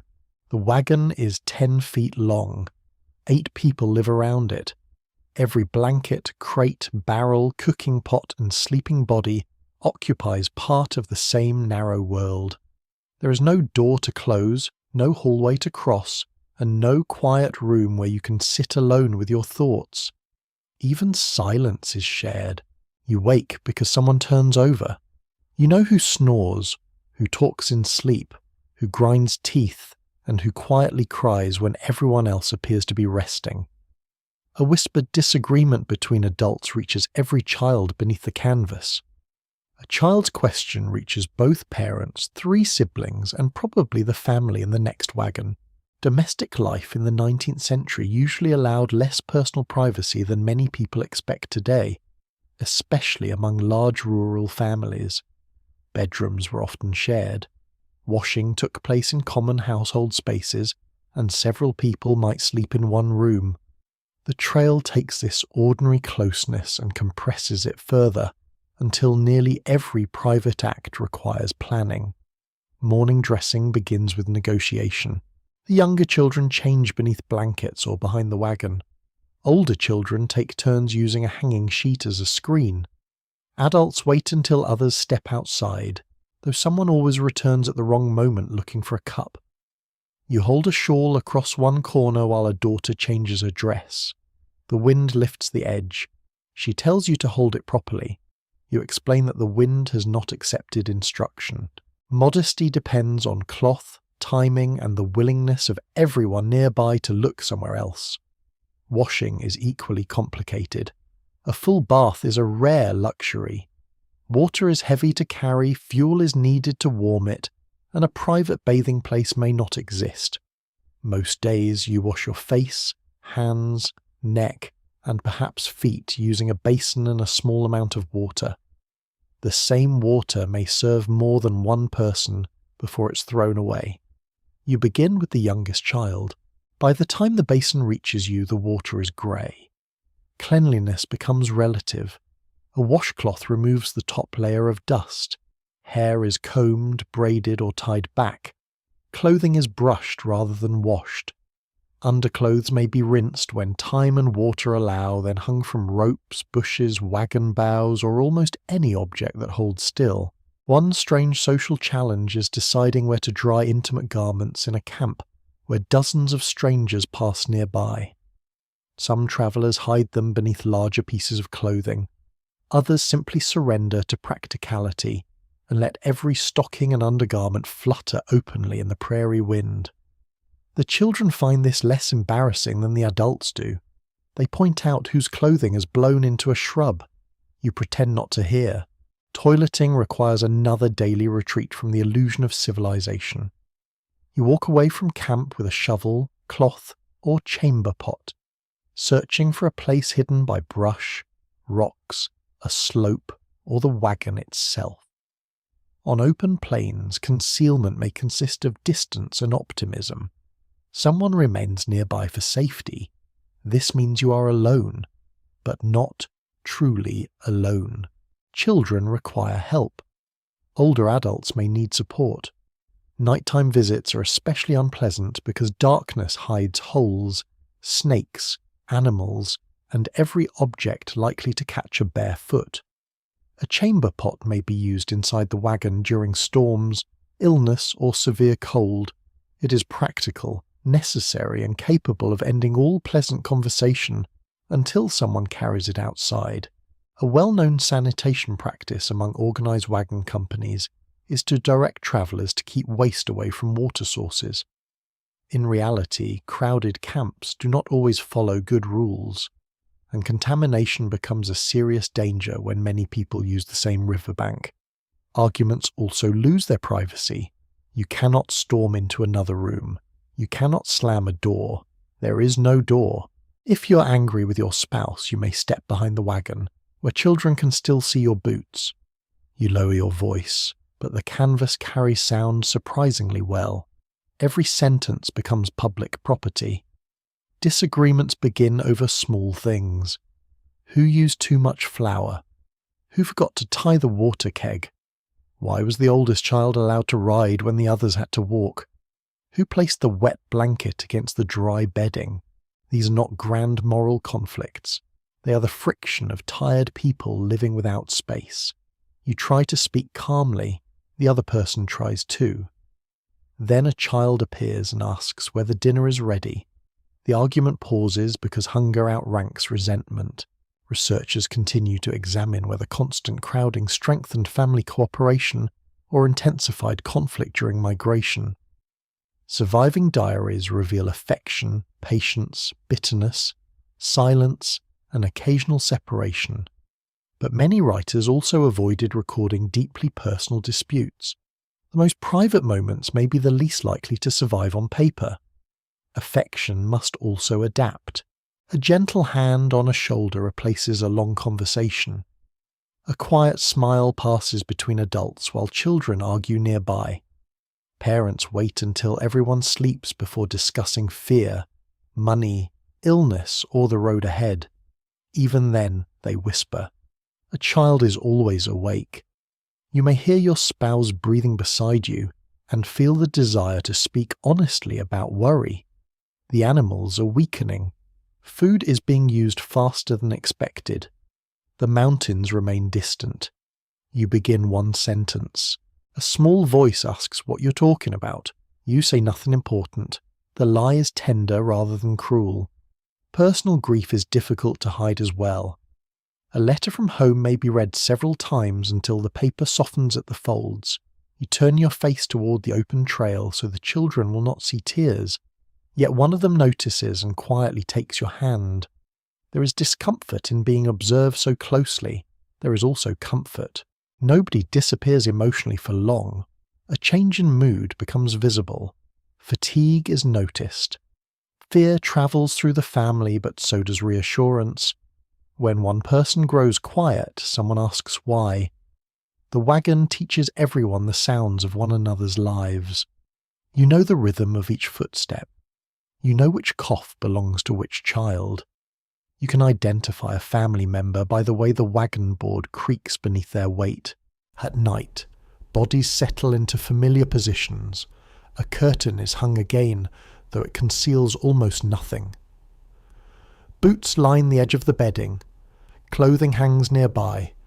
The chamber pot waits in its covered corner with the dignity of an object nobody wishes to discuss. Outside, the sky stretches empty and vast. Inside, there is barely room to turn. You lie beside 7 other people and understand the strange contradiction. The country around you is wider than anything you have known, yet your daily world has never been smaller. Privacy has nearly vanished. But so has the possibility of being entirely alone. Night settles slowly over the wagon camp. The last daylight lingers along the western horizon, turning the grass bronze and the canvas covers pale gold. Smoke rises from cooking fires in thin blue threads. Tin plates scrape softly. Animals pull at their tethers and chew with steady patience. You finish the final chores before darkness closes in. The water container is secured. The cooking pot is cleaned and dried. Food is wrapped against insects and curious dogs. Tools return to their places. A damp cloth hangs from the wagon bow, forgotten until someone brushes against it and receives a cold slap across the face. The children gather close as the air cools. All day the open country has seemed bright and almost friendly. At night the same landscape becomes enormous. The horizon disappears. Familiar shrubs turn into dark shapes. Every sound travels farther than it should. A bird calls from somewhere beyond the wagons. One child asks what made the noise. You identify it confidently, though you have no idea. A fire shrinks to a red glow. Families speak in low voices. Someone nearby sings part of a hymn. Farther down the line, a man laughs once, loudly, before remembering that everyone else is trying to settle. You climb into the wagon and begin arranging the night. Remember the ruthless geometry of the first evening? It has become routine now. Bedding comes down from its daytime storage. Quilts are unfolded. Boxes become supports. Clothing sacks become pillows. The youngest children are placed toward the safest inner space. while anyone likely to rise during the night remains near the opening. Each person knows where to put knees, elbows, and boots. This does not mean comfort has improved. It means complaint has become more efficient. You lie on your side because lying flat requires space the wagon does not possess.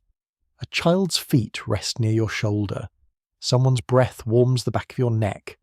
The wooden floor presses through the bedding at several determined points. Above you, the canvas roof glows faintly in the last light. Then darkness fills it. Most emigrant wagon trains do not form perfect defensive circles every night, despite the familiar image in paintings and films. Wagons are often arranged according to terrain, water access, grazing needs, and convenience.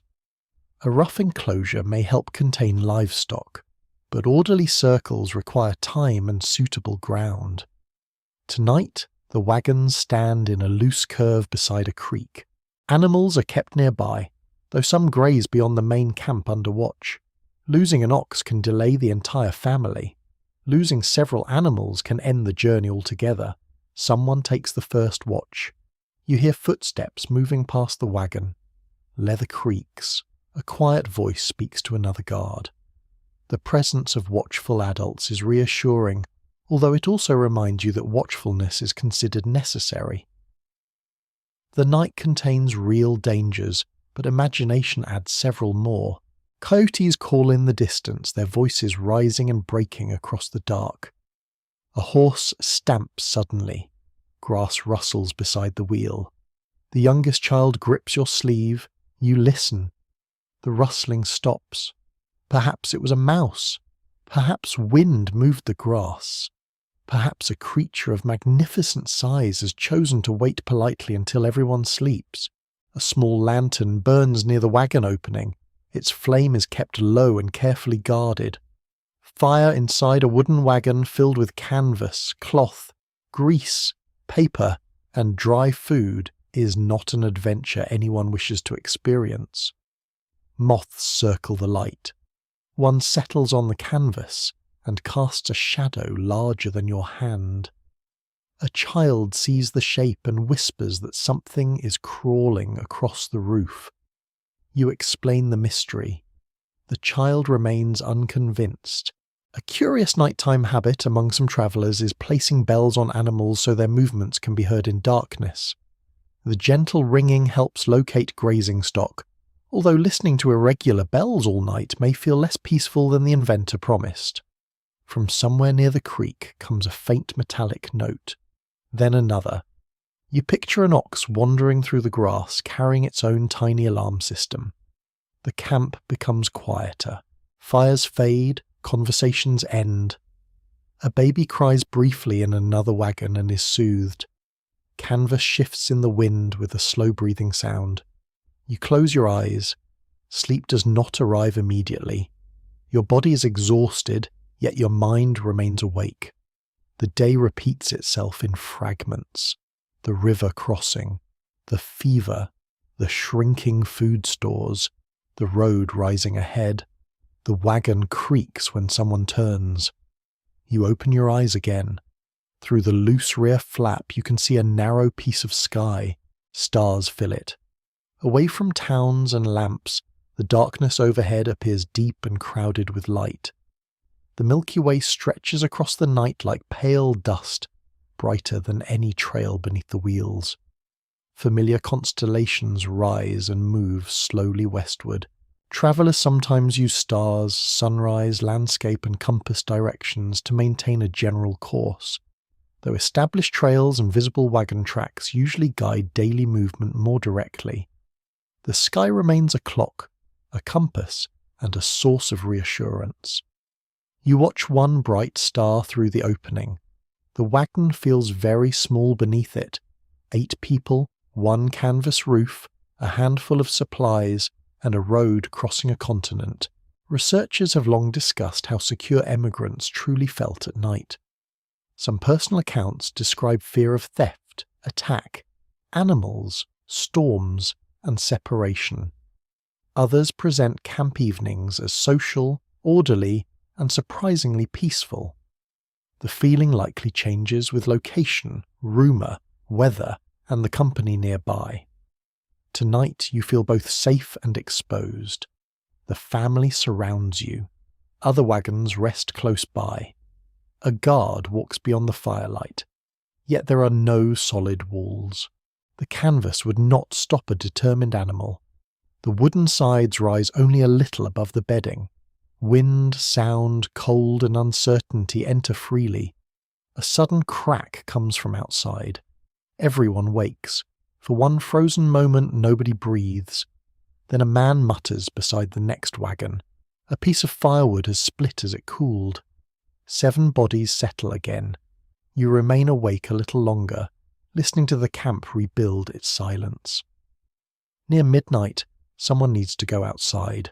This creates the familiar sequence of whispering, shifting, stepping over limbs, finding shoes, locating the lantern, and apologizing after placing a hand on the wrong person. Cold air enters through the open flap. It smells of grass, ashes, and water. When the person returns, the entire sleeping arrangement must be solved again. A quilt has moved. One child has rolled into the empty place. Another now occupies the pillow. You make adjustments in darkness.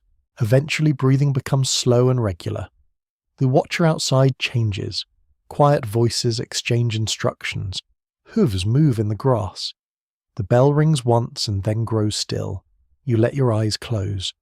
The wagon rocks faintly in the breeze, not enough to move, only enough to remind you of the miles already travelled. Canvas whispers above. A child's hand rests against your wrist. Beyond the thin roof, stars continue their silent crossing. For a few hours the wheels do not turn. The road waits in darkness, and the crowded little household finally sleeps beneath a sky too large to measure. At dawn the wagon refuses to move. The oxen lean forward. Harness tightens. Chains pull straight. One wheel turns a fraction, gives a low wooden groan, and stops. You hear the sound again when the driver urges the team onward. It is deeper this time, a strained complaint rising from beneath the loaded wagon. Everyone nearby recognizes that tone. Something has shifted, cracked, loosened, or worn through. The family stands still. A stopped wagon is never simply a stopped wagon.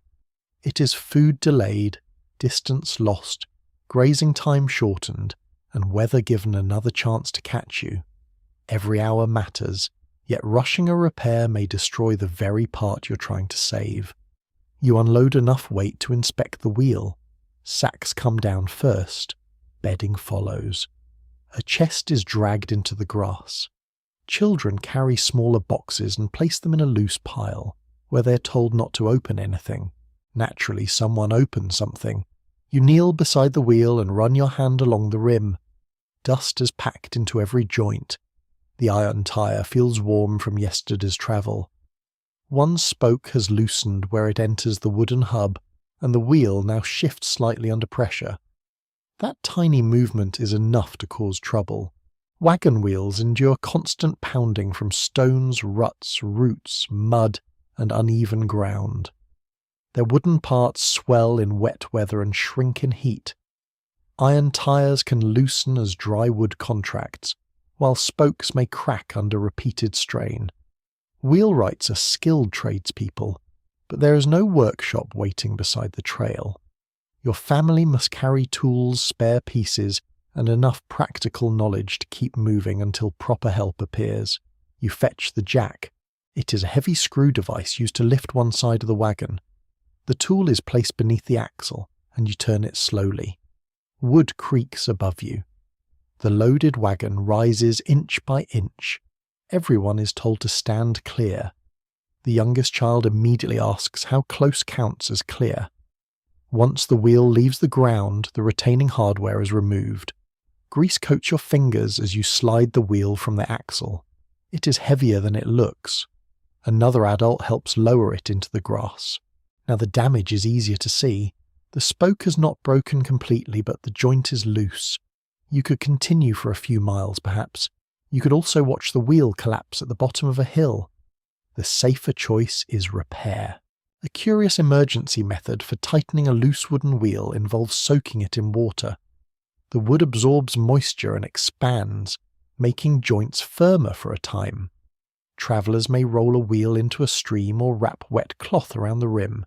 It is not a permanent cure, but frontier solutions often begin with the phrase, "This may hold until tomorrow." There is a creek nearby, so the wheel is carried to the bank. You lower part of it into the water and rotate it slowly. Mud clouds around the rim. A child suggests leaving it there until it becomes completely new. You explain that water is useful but not magical.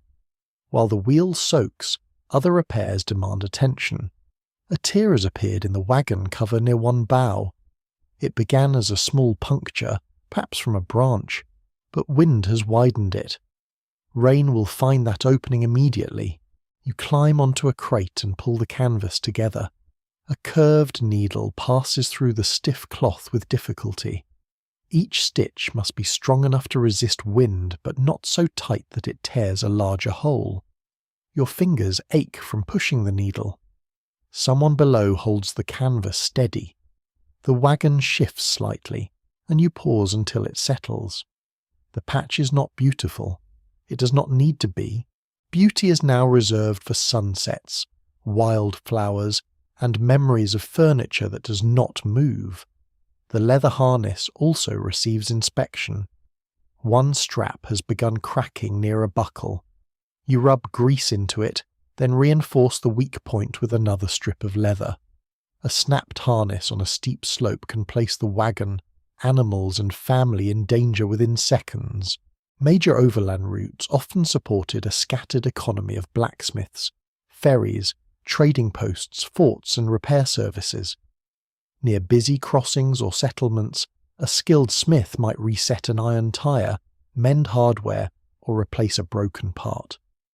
Between those places, emigrants depend on themselves and one another. Today a neighbour from the next wagon comes over carrying a small wooden wedge. He examines the loose spoke, taps the hub, and suggests driving the wedge carefully into the joint once the wheel has swollen.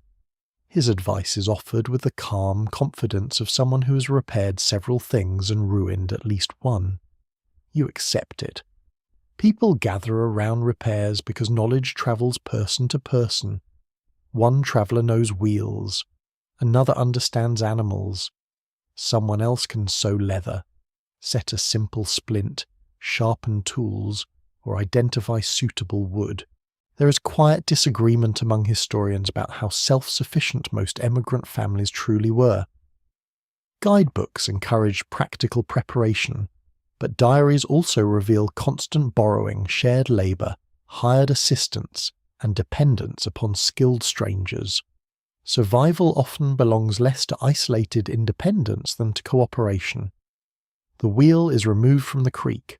Water drips from the spokes. The loose joint already feels tighter. You position the wedge and strike it gently with a hammer. Tap. Pause. Tap again. The sound carries across the campsite. Too much force may split the hub. Too little leaves the spoke loose. You work slowly, testing the joint after each blow. At last it holds. The wheel returns to the axle. Fresh grease is applied, thick and dark. Without enough lubrication, friction can heat the axle, damage the hub, and even start a fire. Travellers commonly carry grease made from animal fat, tar, or prepared mixtures. The children dislike the smell. You remind them they dislike walking even more. The retaining hardware is secured. The jack lowers the wagon until the wheel bears weight again. You place both hands against the side and push. The wheel turns. No deep groan follows. Still you inspect the remaining wheels. One iron tyre looks slightly loose. A hub shows a small crack. Nothing is urgent yet, but the trail has taught you that every small defect is an appointment waiting to happen. Then come the shoes. A child's sole has separated near the toe. You pierce the leather with an awl and draw heavy thread through the holes. The repair puckers the shoe, but it closes the gap. Another boot receives a patch cut from scrap leather. Cookware needs attention too. A pot handle is loosened, a tin cup has split near the rim, a wooden spoon has cracked. None of these items deserves an entire day, yet together they consume the morning. The wagon is a household under constant vibration. Nothing rests. Nails work loose, lids warp, rope frays, glass breaks, cloth tears, handles split, buttons disappear into dust. Even carefully packed objects rub against one another until edges wear smooth.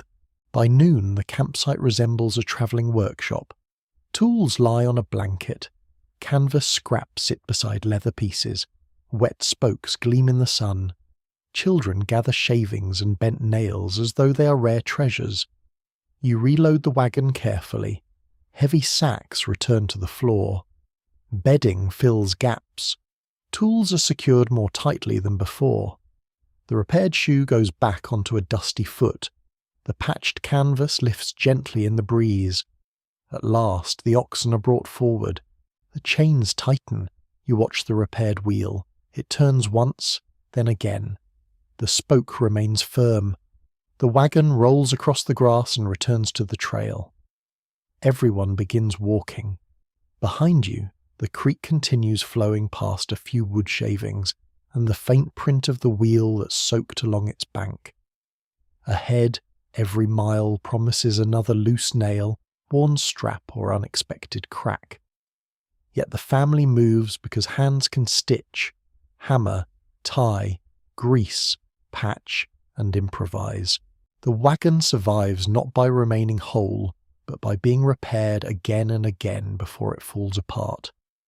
The repaired wheel carries you toward a cluster of unfamiliar wagons. They appear first as white shapes on the horizon, bright against the grass. By midday you can distinguish animals, canvas covers, riders, and people moving around a shallow stream. Your own wagon line slows as everyone studies the camp ahead. Strangers are common on the trail, but common does not mean simple. Each new group may bring useful news, fresh supplies, skilled help, illness, gossip, competition for water, or a strong opinion about the road ahead. You approach with interest and caution, wondering which kind of meeting this will become.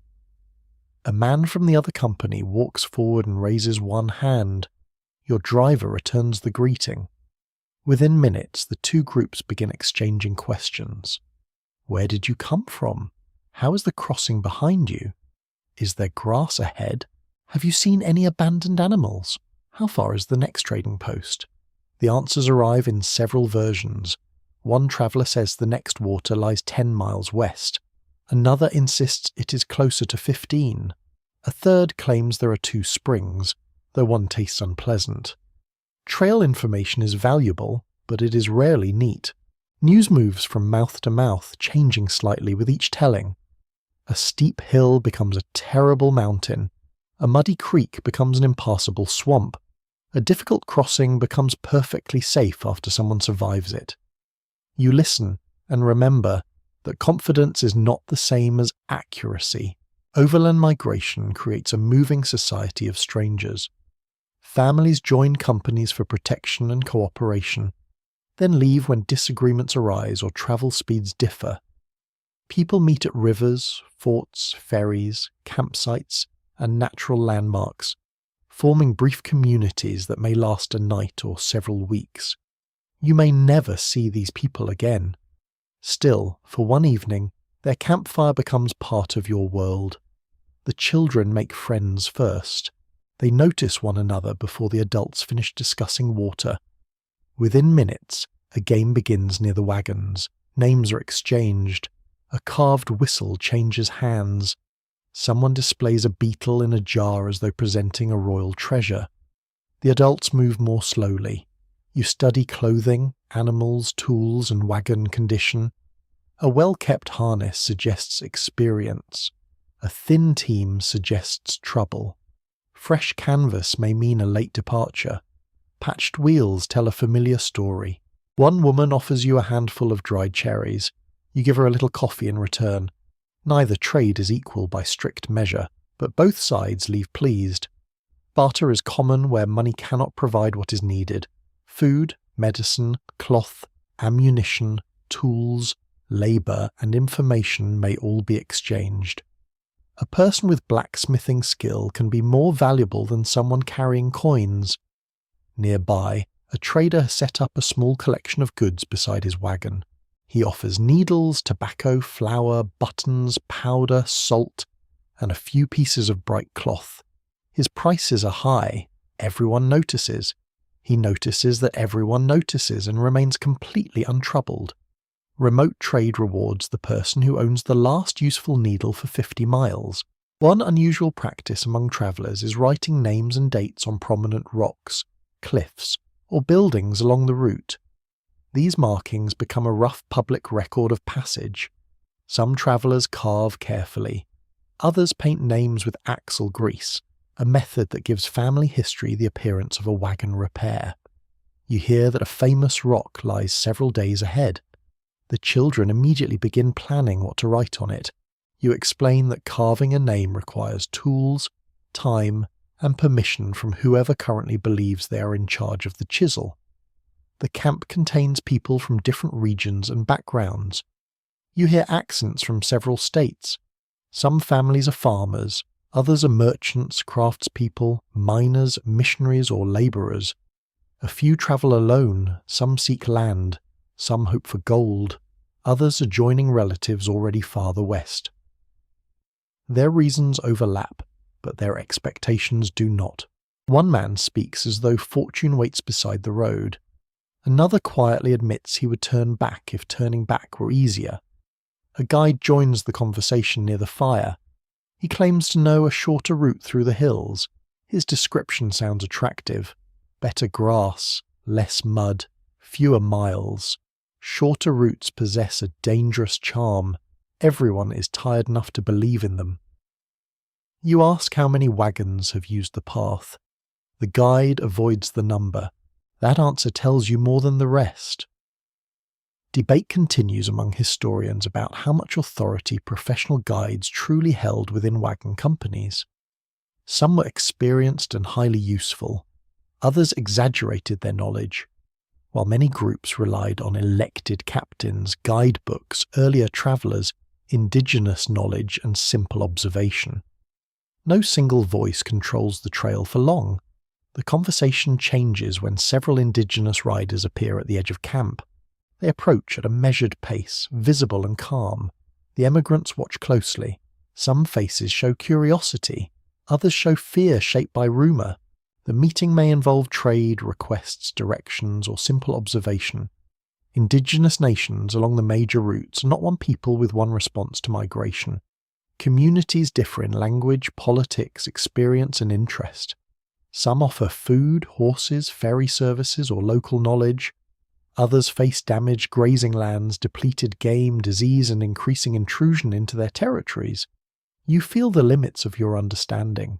The land may look open to you, but it is not empty. A trader who knows a few words helps begin an exchange. Dried meat is offered.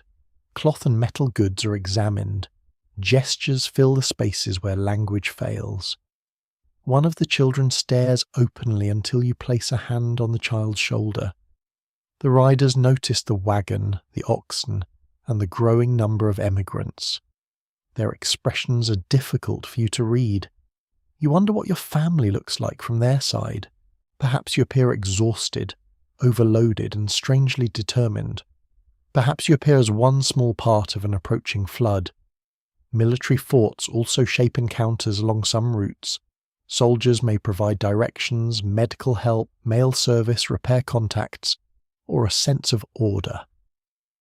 Yet forts are often modest places rather than grand stone castles. They may consist of rough buildings, corrals, storehouses, and dusty yards crowded with travellers. At a fort, news can arrive from both directions. Letters may wait there. Prices may be shocking. Rumours multiply. A soldier tells you that snow has fallen early in the mountains. A trader says the report is false. A family arriving from farther west says the high passes remain clear. You store all three statements beside the other uncertain facts in your mind. As evening deepens, fires from both wagon groups glow across the grass. Stories pass between them. Someone plays a fiddle softly. A tune from home moves through the camp, and for a few minutes strangers sing the same words. The children sit together until darkness makes their faces difficult to distinguish. Tomorrow, one group will leave first. Perhaps you will travel together. Perhaps the other company will choose the supposed shortcut. Perhaps you will separate at the next fork and become stories told around different fires. Before sleep, the woman who traded cherries gives you a warning. Several miles ahead, she says, a steep descent has damaged 2 wagons. Keep rope ready, check every brake. You thank her. That small warning may matter more than any object exchanged today. The trail is held together by such fragments of knowledge, passed from stranger to stranger before names are forgotten. You return to your wagon beneath a darkening sky. Behind you, laughter rises from the shared fire.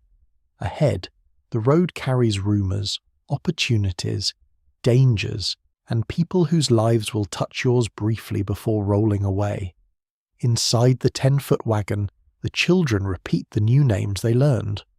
By morning, some will already be difficult to remember. By the next week, the flour barrel sounds different when you tap it. At the beginning of the journey, the barrel answered with a deep, solid thud. Now the sound is lighter and slightly hollow. You remove the lid, look inside, and see more bare wood than flour. Nobody says much. The family already knows. Food does not vanish dramatically. It disappears one cup at a time, a scoop for breakfast, another for biscuits, a handful used to thicken broth. Tiny white clouds rise from the barrel, and each meal leaves the level a little lower. Water behaves the same way. The keg feels lighter when you lift it. The remaining bacon has become a narrow slab wrapped carefully in cloth. Sugar is no longer placed openly near the cooking area. Coffee is measured with such attention that every bean appears to have acquired a personal value. Scarcity changes the wagon before it changes the people. Sacks collapse and take up less room. Empty containers are repurposed. The load becomes physically lighter, yet the atmosphere grows heavier. Every missing pound of food represents distance still to be crossed. You begin counting constantly. 8 biscuits, 6 children, 2 adults, 3 cups of beans, enough water for tonight, perhaps tomorrow morning. A standard reality of overland migration is that families often misjudged how quickly supplies would be consumed. Delays caused by mud, river crossings, illness, repairs, or weak animals could stretch the journey far beyond early expectations. Food planned for 4 months might need to last 5. The arithmetic enters every conversation. Should you bake now or save flour? Should the animals continue another mile toward better grass? Should you trade coffee for dried meat? Should a tired child receive an extra portion? There are no harmless choices when the stores begin shrinking. At breakfast, you divide cornmeal into bowls. One child watches the spoon closely and notices that another serving appears larger. You explain that the younger child needs help growing. The older one says everyone is growing. This is difficult to dispute. You take a little from your own bowl and add it to the older child's portion. The gesture restores peace, but only by moving hunger from one person to another. Adults often reduce their own portions first. You claim not to be hungry. Your spouse claims the same thing. Both statements are obvious lies, offered with tenderness and accepted without challenge. The children may not understand the full danger, but they notice every change. They see that sugar appears only on Sundays, if the family still observes Sunday separately from the other exhausting days. They notice thinner slices of bacon. They notice when coffee becomes weaker and beans become more watery. One child begins hiding food. You discover half a biscuit wrapped in cloth beneath the bedding. It is hard, dusty, and covered with crumbs that have attracted insects. The child says it was being saved. You want to scold the waste and praise the caution at the same time. Instead, you brush off the biscuit and place it beside the evening pot. A curious response to uncertain provisions is the creation of private emergency stores. Travellers sometimes conceal a little food, tobacco, medicine, or money in personal bundles, either for true emergencies or because they do not fully trust how shared supplies are being managed. A household can contain both cooperation and secret insurance. You wonder whether anyone else has hidden something. Perhaps a pinch of sugar rests inside a folded cloth. Perhaps coffee beans remain at the bottom of a private pouch. Perhaps the youngest has stored another collection of stones, which is less useful but completely believable. Scarcity affects patience as strongly as appetite. A spilled cup of water causes immediate silence. The child who dropped it looks down in horror. Water darkens the dust and disappears almost at once. Nobody can gather it back. You close your eyes briefly. Then you say it was an accident. Your voice sounds calm, though every part of you wants to mourn that cup. Later, an argument begins over a cooking fire. One adult wants to stop early near a poor spring. Another wants to continue toward a better source reported several miles ahead. The children listen while pretending not to listen. Stopping means safer water now, but less distance. Continuing means greater risk, but perhaps better grazing. The disagreement grows sharper because both choices are reasonable and neither is safe. Economic and social historians still differ on whether material shortages were the main cause of family conflict during migration, or whether they merely exposed tensions that already existed. Diaries rarely record every quarrel, and many writers softened private disputes for future readers. What survives may be only the polite edge of much harder days. You choose to continue. For the next 2 hours, everyone walks without conversation. The sun lowers. The water keg knocks lightly against its bracket, producing a sound that seems to announce how little remains. At last, the next spring appears. It is real. Clear water moves between stones beneath a few trees. Relief passes through the family so strongly that someone laughs. You still approach carefully. Animals have used the bank. Other wagons have camped nearby. Water is collected from the cleanest point available, then boiled for drinking when fuel allows. The first cup tastes faintly of smoke and iron. It is wonderful. Shortages also alter how the family relates to strangers. Earlier in the journey, sharing a biscuit felt generous and easy. Now every offered portion must be considered. When another family asks whether you can spare flour, you glance toward your own children before answering. They offer dried meat in exchange. You agree, measuring carefully while trying not to appear miserly. Trade turns food into numbers. A cup of flour for a strip of meat, a little coffee for salt, 2 needles for dried apples. Nothing is simply food anymore. Everything carries weight, distance, and future meals inside it. The emotional burden falls unevenly. Whoever manages provisions becomes the keeper of disappointment. That person must say no when children ask for more. That person decides when the special jar is opened. That person knows exactly how many days remain in the barrel. You feel resentment directed toward you because you are nearest to the food. You also feel resentment toward those who eat it. Then guilt follows immediately. At supper, the family receives bean broth with small pieces of bacon. Nobody complains aloud. Spoons scrape the bottoms of bowls. One child tilts the dish to catch the final drop. You look around the fire and see the quiet forms of sacrifice. The oldest gives part of a biscuit to the youngest. A parent pretends to have eaten earlier. One child saves a bite for a sibling who is still tending the animals.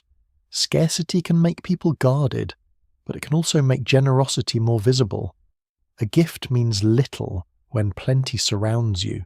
When food is measured, half a biscuit becomes affection made solid. Night gathers around the wagon. The supplies are tied and covered. The flour barrel closes with its lighter sound. Water is placed when nobody can knock it over. Inside, the family settles into the familiar arrangement. There is more physical room now because food has been eaten and possessions abandoned. Yet no one enjoys the extra space. You lie awake calculating distance. How many miles to the next fort? How many meals in the sacks? How long can the animals continue? Beside you, a child whispers that tomorrow's breakfast can be smaller. You say there will be enough. The answer is uncertain, but reassurance is another provision carried by adults, and tonight you distribute it freely.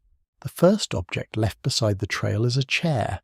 It stands alone in the grass, tilted slightly where one leg has sunk into the soil. The seat is woven cane. The back is polished wood, scratched now by weather and dust. It looks almost dignified, as though someone has placed it there to watch the wagons pass. Your youngest child asks who owns it. You already know the answer. Nobody does anymore. A family carried that chair from home because it mattered. Perhaps it stood beside a hearth. Perhaps a grandmother used it while sewing. Perhaps its owner imagined placing it inside a new house at the end of the journey. Then an ox weakened, a wheel cracked, or a mountain slope demanded less weight. The chair became a burden. You continue walking, but the image remains with you. It is difficult to see an abandoned object without imagining the moment of decision. Someone touched that chair for the last time. Someone may have argued to keep it. Someone may have looked back after the wagon moved away. Now your own animals are slowing. The signs have appeared gradually. Their pace is shorter. Their heads hang lower during rest. One ox has a sore place beneath the yoke despite every adjustment. Another breathes heavily on climbs that seemed manageable weeks ago. The wagon has grown lighter as food disappears, yet the country has grown steeper. You reach a long rise where the trail bends upward through dry, broken ground. The animals lean into the load. Chains stretch tight. Wheels grind against stones. The wagon advances several yards. Then one ox stops. The driver calls gently and gives the animal time. It tries again, muscles trembling beneath its hide. The wheels move, catch in a rut and settle back. Everyone pushes. Children press their hands against the rear board. Adults lean forward with shoulders low. Boots slide in loose dirt. The wagon does not move. You unload several sacks and carry them uphill by hand. The team manages another short distance, then stops again. There is no avoiding the decision now. Something must be left behind.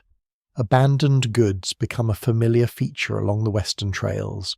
Travellers discard furniture, stoves, trunks, tools, books, clothing and farm equipment as animals weaken or terrain becomes more difficult. Contemporary accounts describe roadsides scattered with possessions that once seemed essential. You open the wagon and begin looking. Every object appears heavier than before. The iron stove is the obvious choice. It has been used less often than expected because building fires beneath a portable oven takes time and fuel. The heavy cooking pot can perform most necessary tasks. Still, the stove represents a proper household. It promises bread baked indoors, warmth in winter, and a kitchen that remains in one place. You place your hand on the cold iron, then you drag it toward the tailboard. It lands in the dirt with a dull sound. The wagon rises slightly on its springs, or would rise if it possessed springs. Instead, the wooden frame simply seems relieved. Next comes a chest. Inside are clothes saved for the destination, a few books, papers, and small household objects. You remove what can fit elsewhere. The rest must be judged. 2 dresses remain folded at the bottom. One belongs to a child who has nearly outgrown it. The other is too fine for the trail but connected to a former life of church gatherings, visits, and clean floors. You hold the fabric against the light. It smells faintly of cedar and dust. The practical answer is clear. The emotional answer takes longer. A peculiar trail story repeated in several forms tells of travellers discarding heavy objects one day, only to retrieve them later after deciding they could not bear the loss. Some people leave books, clocks, or furniture beside the road, travel several miles, then turn back with an empty animal or wagon to recover them. The landscape becomes a test not merely of strength, but attachment. Your family has no spare strength for returning. The dress is cut into useful pieces. One section becomes cloth for bandages. Another will patch shirts. Buttons are removed and saved in a small pouch.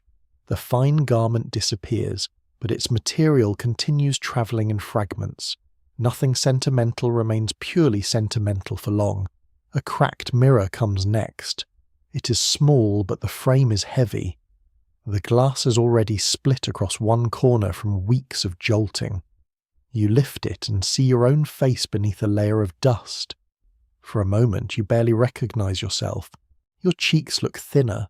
Sun has darkened your skin. Fine lines of grit sit around your eyes. Behind your reflection, the canvas roof appears stained and patched. You remember the room where the mirror once hung. That room feels farther away than the miles suggest. You remove the glass carefully and wrap a small unbroken piece in cloth. The wooden frame is left beside the stove. Historical researchers remain divided over whether dramatic roadside piles were as continuous and enormous as later popular descriptions suggest. Diaries clearly record widespread discarding, but the density varied by route, season, terrain, and the condition of each wagon company. Memory may also have magnified the most striking scenes. For your family there is no exaggeration. The pile grows. A spare shovel with a cracked handle, a box of books reduced to 3 chosen volumes, a heavy serving dish no longer worth protecting, a bundle of clothing that cannot be repaired, a small table taken apart for firewood. Each object receives a final moment of attention. The children protest when toys are considered. One doll has a cloth body and a painted wooden face. It weighs almost nothing, so it stays. A carved wooden horse is heavier, but his owner holds it against the chest with silent determination. You do not argue. A family may need tools and flour, but a child still needs one thing that belongs only to childhood. The youngest boy finally empties his secret pouch of stones. There are more than anyone expected. Smooth river pebbles, a sparkling piece of quartz, a dark stone shaped like a bird, and several ordinary rocks whose importance remains unexplained. He chooses 2. The rest return to the earth. You watch him place them carefully beside the abandoned stove. His sacrifice is small in weight but serious in feeling. When the unloading ends, the wagon looks strange. Gaps have opened between crates. The floor is visible in places. Bedding no longer needs to be forced into narrow corners.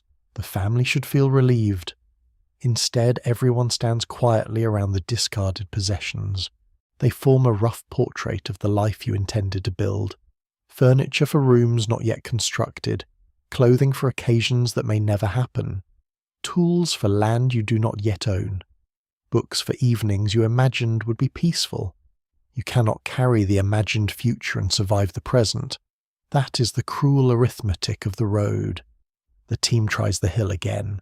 This time, the wheels turn more easily. The oxen lean forward, but their steps remain steady. The wagon climbs past the first bend, then the next. You walk beside it and resist looking back. Eventually you do. The stove is a dark shape below. The chest sits open. Fabric moves in the breeze. The mirror frame catches sunlight for one brief instant. Another wagon will pass. Someone may take what you left. Someone may break it for fuel. Rain may swell the wood. Grass may grow around the iron. Inside your moving home, the surviving possessions shift in their new spaces. There is more room for 8 bodies now, yet the wagon feels emptier in another way. You place one hand against the wooden side and continue uphill, carrying fewer objects, sharper memories, and a growing understanding that the trail does not ask what you love. It asks what you can afford to keep. The thinner wagon climbs into harsher country. Its wheels still creak, but the sound has changed. There is less weight pressing down through the axles now. Empty spaces have opened where the stove, chest, books, and extra clothing once rested. When the wagon tilts, the surviving boxes slide farther before their ropes catch them. You should be grateful for the lighter load. Instead, each open patch of floor reminds you of something left behind. The road narrows between rising slopes. Grass becomes sparse. Stones replace soft earth. The oxen lower their heads and pull with slow, deliberate steps, breathing clouds into the colder air. You walk beside them, one hand touching the wagon whenever the ground becomes uncertain. The promised destination is closer now. At least that is what everyone says. Distances on the trail have become slippery things. A fort believed to be 2 days away takes 4. A mountain pass visible all morning remains unreachable by sunset. A traveller coming from the opposite direction announces that the valley lies just beyond the next ridge, then admits he's not visited it for several years. Hope measures distance differently from a map. The family has changed as well. The children no longer ask whether the journey will be exciting. They ask where water lies, whether the animals can climb the next slope, and how much food remains. The oldest notices clouds gathering around distant peaks. The youngest has stopped collecting every attractive stone. Even complaints have become quieter. Everyone is too tired to waste energy describing tiredness. The Great Western migrations followed several major routes, including trails toward Oregon, California, and Utah. Their paths often shared long stretches before dividing toward different destinations. A single turning point could separate families who had travelled together for months. You approach one of those divisions. A weathered post stands beside the track. One route bends toward a broad valley. Another climbs through rougher ground before disappearing between dark hills. Names are being carved into the wood, some clear, others worn by wind. Wagons gather around it. People unfold guidebooks and compare notes.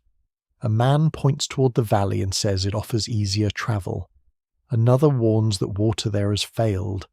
Someone else insists the mountain route is shorter. The familiar argument begins. Shorter does not always mean faster. Easier does not always mean safer. Reliable information remains as scarce as sugar. Your family studies the animals. One ox favours a front leg. Another has lost weight despite every effort to find good grazing. The wagon can no longer afford a long detour, but neither can the team survive a brutal climb without rest. You remember the guide who promised an easy shortcut several camps ago. His path is not the one before you, yet the memory makes every confident voice sound suspicious.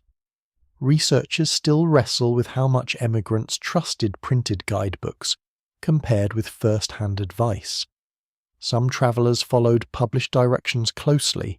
Others altered plans according to weather, rumours, animal condition, and reports gathered from people moving east. On the ground, authority often belonged to whoever sounded most certain at the worst possible moment. You choose the valley road. The decision brings no relief. Once the wagon turns, the other route becomes invisible behind you. Several families travel the opposite way. Children wave to friends they may never see again. Adults exchange final warnings and promises to write. Within an hour, the groups are separated by distance and land. The trail descends gently at first. Dry brush scratches the wagon sides. Dust rises in pale sheets beneath the wheels. The air smells of sage, sun-warmed stone, and the faint bitterness of tired animals. Then the road steepens. Ropes are tied behind the wagon so adults can help restrain it. A chain is passed through one rear wheel to slow its turning. The wagon does not possess a modern braking system, so control depends on drag, muscle, and careful handling. One unusual method for descending steep slopes is to cut and attach a small tree behind the wagon. Its branches scrape against the ground, creating resistance. The device is sometimes called a rough lock, though from your position it resembles an entire shrub being punished for standing nearby. Today, a heavy branch serves the purpose. It is tied securely to the rear axle. When the wagon moves downhill, the branch drags through stones and dust, slowing the load with a grinding sound. The children walk far to one side. You hold the youngest by the hand. Nobody rides inside unless absolutely necessary. If the wagon tips, every person must remain clear of the wheels. The descent begins. The oxen step carefully, hooves sliding on loose gravel. The wagon presses forward behind them. Ropes tighten in the adult's hands. The dragged branch bounces and catches against stones. Dust fills the air. You hear wood straining. One rear wheel slips sideways. The wagon leans. Everyone shouts at once, not from panic, you tell yourself, but from coordinated concern delivered very loudly. The driver turns the team slightly. Adults pull on the rear ropes. The wheel finds firmer ground and settles. For several seconds, your heart beats harder than the entire wagon. Then the descent continues. At the bottom, nobody celebrates. You simply inspect the wheels, touch the oxen, and breathe. The children sit beside the road. One begins laughing softly, not because anything is funny, but because fear has nowhere else to go. The valley ahead appears broad and golden beneath the late sun. A line of trees suggests water. Beyond them, distant smoke may mark a settlement. Perhaps this is the edge of the promised country. Perhaps it is another camp. You have learned not to name arrival too early. Toward evening, the family reaches the trees. A shallow stream moves between muddy banks. The water is not clear, but it is flowing. Animals drink. Cups are filled and set to boil. A traveller already camped there says the nearest settlement lies 3 days ahead. His wife says 2. Their son says 4. You accept that it is somewhere in the future. Around the fire, the family speaks about what may happen after the journey. Will there be a house? Will there be work? Will the soil be good? Will relatives be waiting? The questions sound almost strange. For months, daily life has narrowed to water, food, weather, repairs, and miles. Imagining a permanent room requires effort. The children picture beds that do not need rolling. One wants a door, another wants a table. The youngest asks whether the oxen will live inside the house. You say no, though after everything the animals have done, they may deserve the best room. The destination has changed inside your mind. At departure, it was a bright promise filled with land, comfort, opportunity, and new beginnings. Now it is simply a place where the wheels might stop. You no longer expect perfection. You hope for water that does not need carrying several miles. You hope for a roof that remains still in wind. You hope for enough food. You hope the children can sleep without being rearranged around a flour sack. The family settles beneath the canvas again. There is more room than before, but bodies still find their familiar places. The medicine box rests near one wall. The surviving books lie wrapped in cloth. 2 chosen stones remain inside the youngest child's pouch. Outside, the valley darkens. A cold breeze moves through the trees. Somewhere ahead, smoke rises from people already living in the country you've imagined for so long. You listen to the wagon creak as everyone shifts towards sleep. The sound is weaker now, worn smooth by distance. The destination may disappoint you. It may offer hardship in a different shape. But tonight, for the first time, the road ahead feels shorter than the road behind. Morning arrives with smoke rising beyond the trees. At first, you assume it belongs to another temporary camp. For months, every thin grey column has meant wagons, cooking fires, damp blankets, and people preparing to move again. Then the road bends. A fence appears. It is crooked and incomplete, but it is unmistakably a fence. Beyond it stands a small cabin with a roof made from rough wooden shingles. A second building rests farther down the slope. Chickens scatter near a doorway. Someone has planted vegetables in dark rows beside the creek. The children stare. After so much open land, even a fence feels astonishing. The wagon rolls closer. A dog runs forward, barking, then circles the oxen with great excitement and limited judgment. A man steps from the cabin and raises a hand. Behind him, a woman shields her eyes against the morning light. You stop beside the road. The stranger asks where you've come from. There is no simple answer. You could name the town where the family began, but that place feels connected to different people. You could mention the rivers, forts, valleys, and mountain passes crossed along the way. You could describe the chair in the grass, the soaked bedding, the fever, the cracked wheel, the shrinking flour barrel, and the small stones carried in a child's pouch. Instead, you give the name of your former home. The word sounds distant. The man nods and tells you the settlement lies only a few miles ahead. Only a few miles. The phrase once meant another hour of dust and aching feet. Today, it feels almost too small to trust. The family begins moving again. The road widens as it approaches cultivated land. Tree stumps mark cleared fields. Cattle graze behind rough rails. Cabins stand at irregular distances, some surrounded by sheds and gardens, others barely finished. Nothing resembles the grand destination imagined at departure.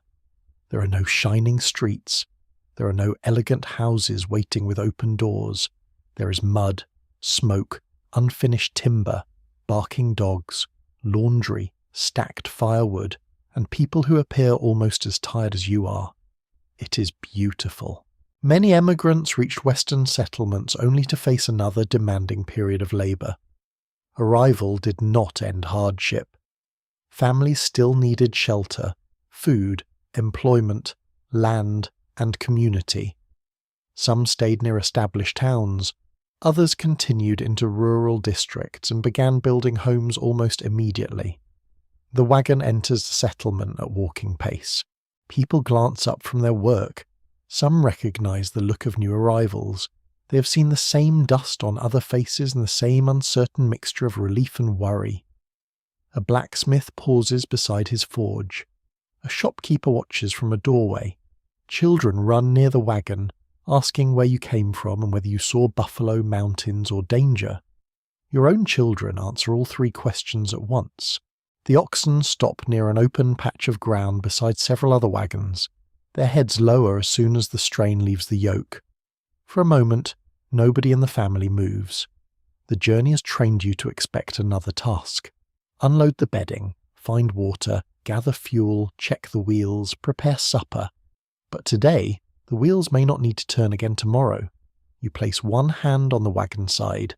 The wood is smoother than it was at departure. Months of hands, ropes, crates and weather have polished some places and scarred others. A crack runs beside one iron fitting. Patches cover the canvas above. Mud from the final valley remains dried around the wheels. The wagon is no longer merely the object you packed. It has become a record.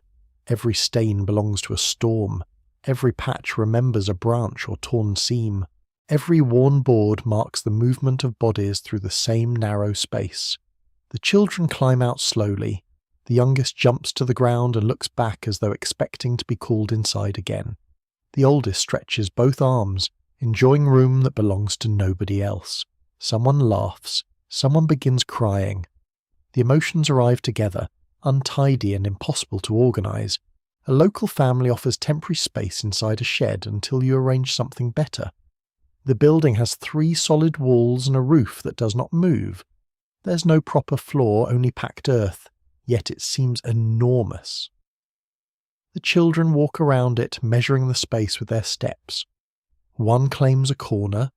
Another points out that everyone could lie flat without touching. This feels like luxury beyond reason.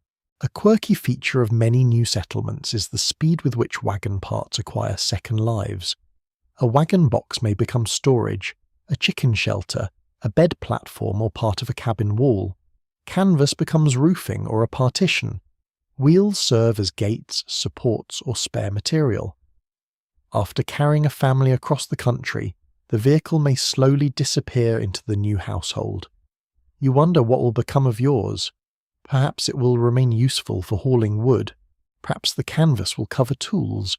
Perhaps one wheel will lean beside a barn years from now, and a child who crossed rivers beneath it will barely remember the sound it made. There is still work before evening. The wagon must be unloaded one final time. The medicine box comes down first and is placed in the shed. Then bedding, tools, food, clothing, books, cookware, and the few surviving keepsakes. Each object looks different when carried into a stationary room. The blackened cooking pot sits beside a wall.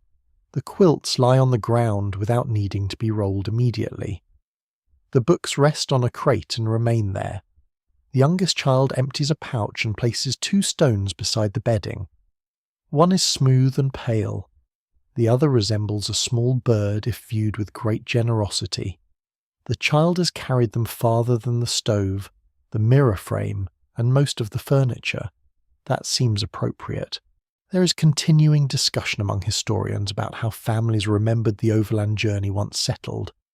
Some later accounts emphasize courage and adventure. Others dwell on loss, exhaustion, conflict, or disappointment. Memory changes with time, and a terrible day can become a favourite story when told beside a safe fire many years later. Your own memories have not yet softened. You still feel the river pressing against your legs. You still hear rain striking the canvas. You still see the feverish child beneath a tree. You still remember the hollow sound of the flour barrel and the abandoned chair watching from the grass. Yet you also remember shared songs, dried cherries traded beside a campfire, strangers helping with a wheel, children laughing after fear, and hands reaching across the cramped bedding in darkness. The wagon gave you no privacy. It gave you no comfort worth boasting about. It offered dust, bruises, damp wool, smoke, hunger, and the constant possibility that a tin cup would strike your forehead at an unreasonable hour. Still, it carried 8 people, not easily, not gracefully, but together. As sunset approaches, you remove the final bundle from the wagon. The interior stands empty. You climb inside once more. Without barrels, crates, bedding, and bodies, the 10-foot space seems strangely large. Your footsteps sound hollow against the boards. Light enters through the open ends and reveals scratches hidden for months beneath the load. You sit where the flour barrel once rested. Outside, the settlement quiets. A hammer strikes wood in the distance. Cows call from a field. Smoke from evening fires drifts between cabins.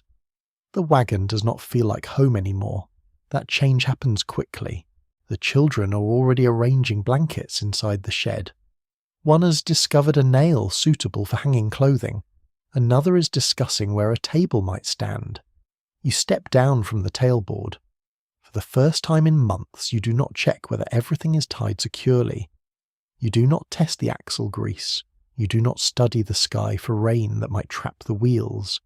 The oxen graze nearby without harness. The road continues beyond the settlement, fading into evening light. Other families will follow it tomorrow. Other wheels will creak toward this place, carrying crowded households and private hopes. Your own wheels remain still. You enter the shed and lie beside the family. The earth beneath you is firm. The walls smell of fresh wood and dust. There's enough room to stretch your legs completely. Nobody rests a foot near your face. Nobody asks you to move closer to the flour sack. For several minutes, sleep refuses to come because the room is too quiet. There is no rocking wagon. No chain clinks beyond the canvas. No wheel settles into a rut. Then a child whispers that the floor feels strange because it is not moving. You agree. The family breathes together in the darkness, still close from habit, though there is space to spread apart. And now the long road begins to loosen its hold. The rivers grow quieter in memory. The mountains settle behind you. The dust no longer rises beneath your feet. You let your shoulders soften against the folded quilt. You no longer need to listen for a cracking wheel, a restless animal, or a storm approaching across open grass. Outside, the old wagon rests beneath the evening sky. Its canvas moves gently in the breeze, lifting and settling like one final, tired breath. The children sleep near you, safe and warm enough for tonight. The oxen stand quietly beyond the wall. The few possessions that survived are arranged nearby, simple and familiar. Nothing needs to be packed before sunrise. Nothing must be lifted into place. There is no river to cross tomorrow morning. You allow the silence to deepen. The rough walls around you become softer in the darkness. The scent of wood fades beneath the clean night air. Far away, a dog gives one sleepy bark, then all is still again. The wagon has carried its last crowded night. Its boards can rest, its wheels can cool, and you can finally release the road, mile after mile, until it disappears behind the hills and leaves only the faintest creak, fading gently, fading slowly, fading into quiet. You breathe in, you breathe out. The new roof remains above you. The ground remains steady below. 8 lives have stepped from 10 narrow feet into a wider world, and for this one peaceful moment, nobody needs to go anywhere at all. So let the fire dim. Let the canvas settle. Let every tired wheel become silent. The journey is over now. You're safe inside the stillness. And as the final light slips beyond the valley, you close your eyes, soften your thoughts, and rest at last, while the old wagon waits outside beneath the stars. Sweet dreams,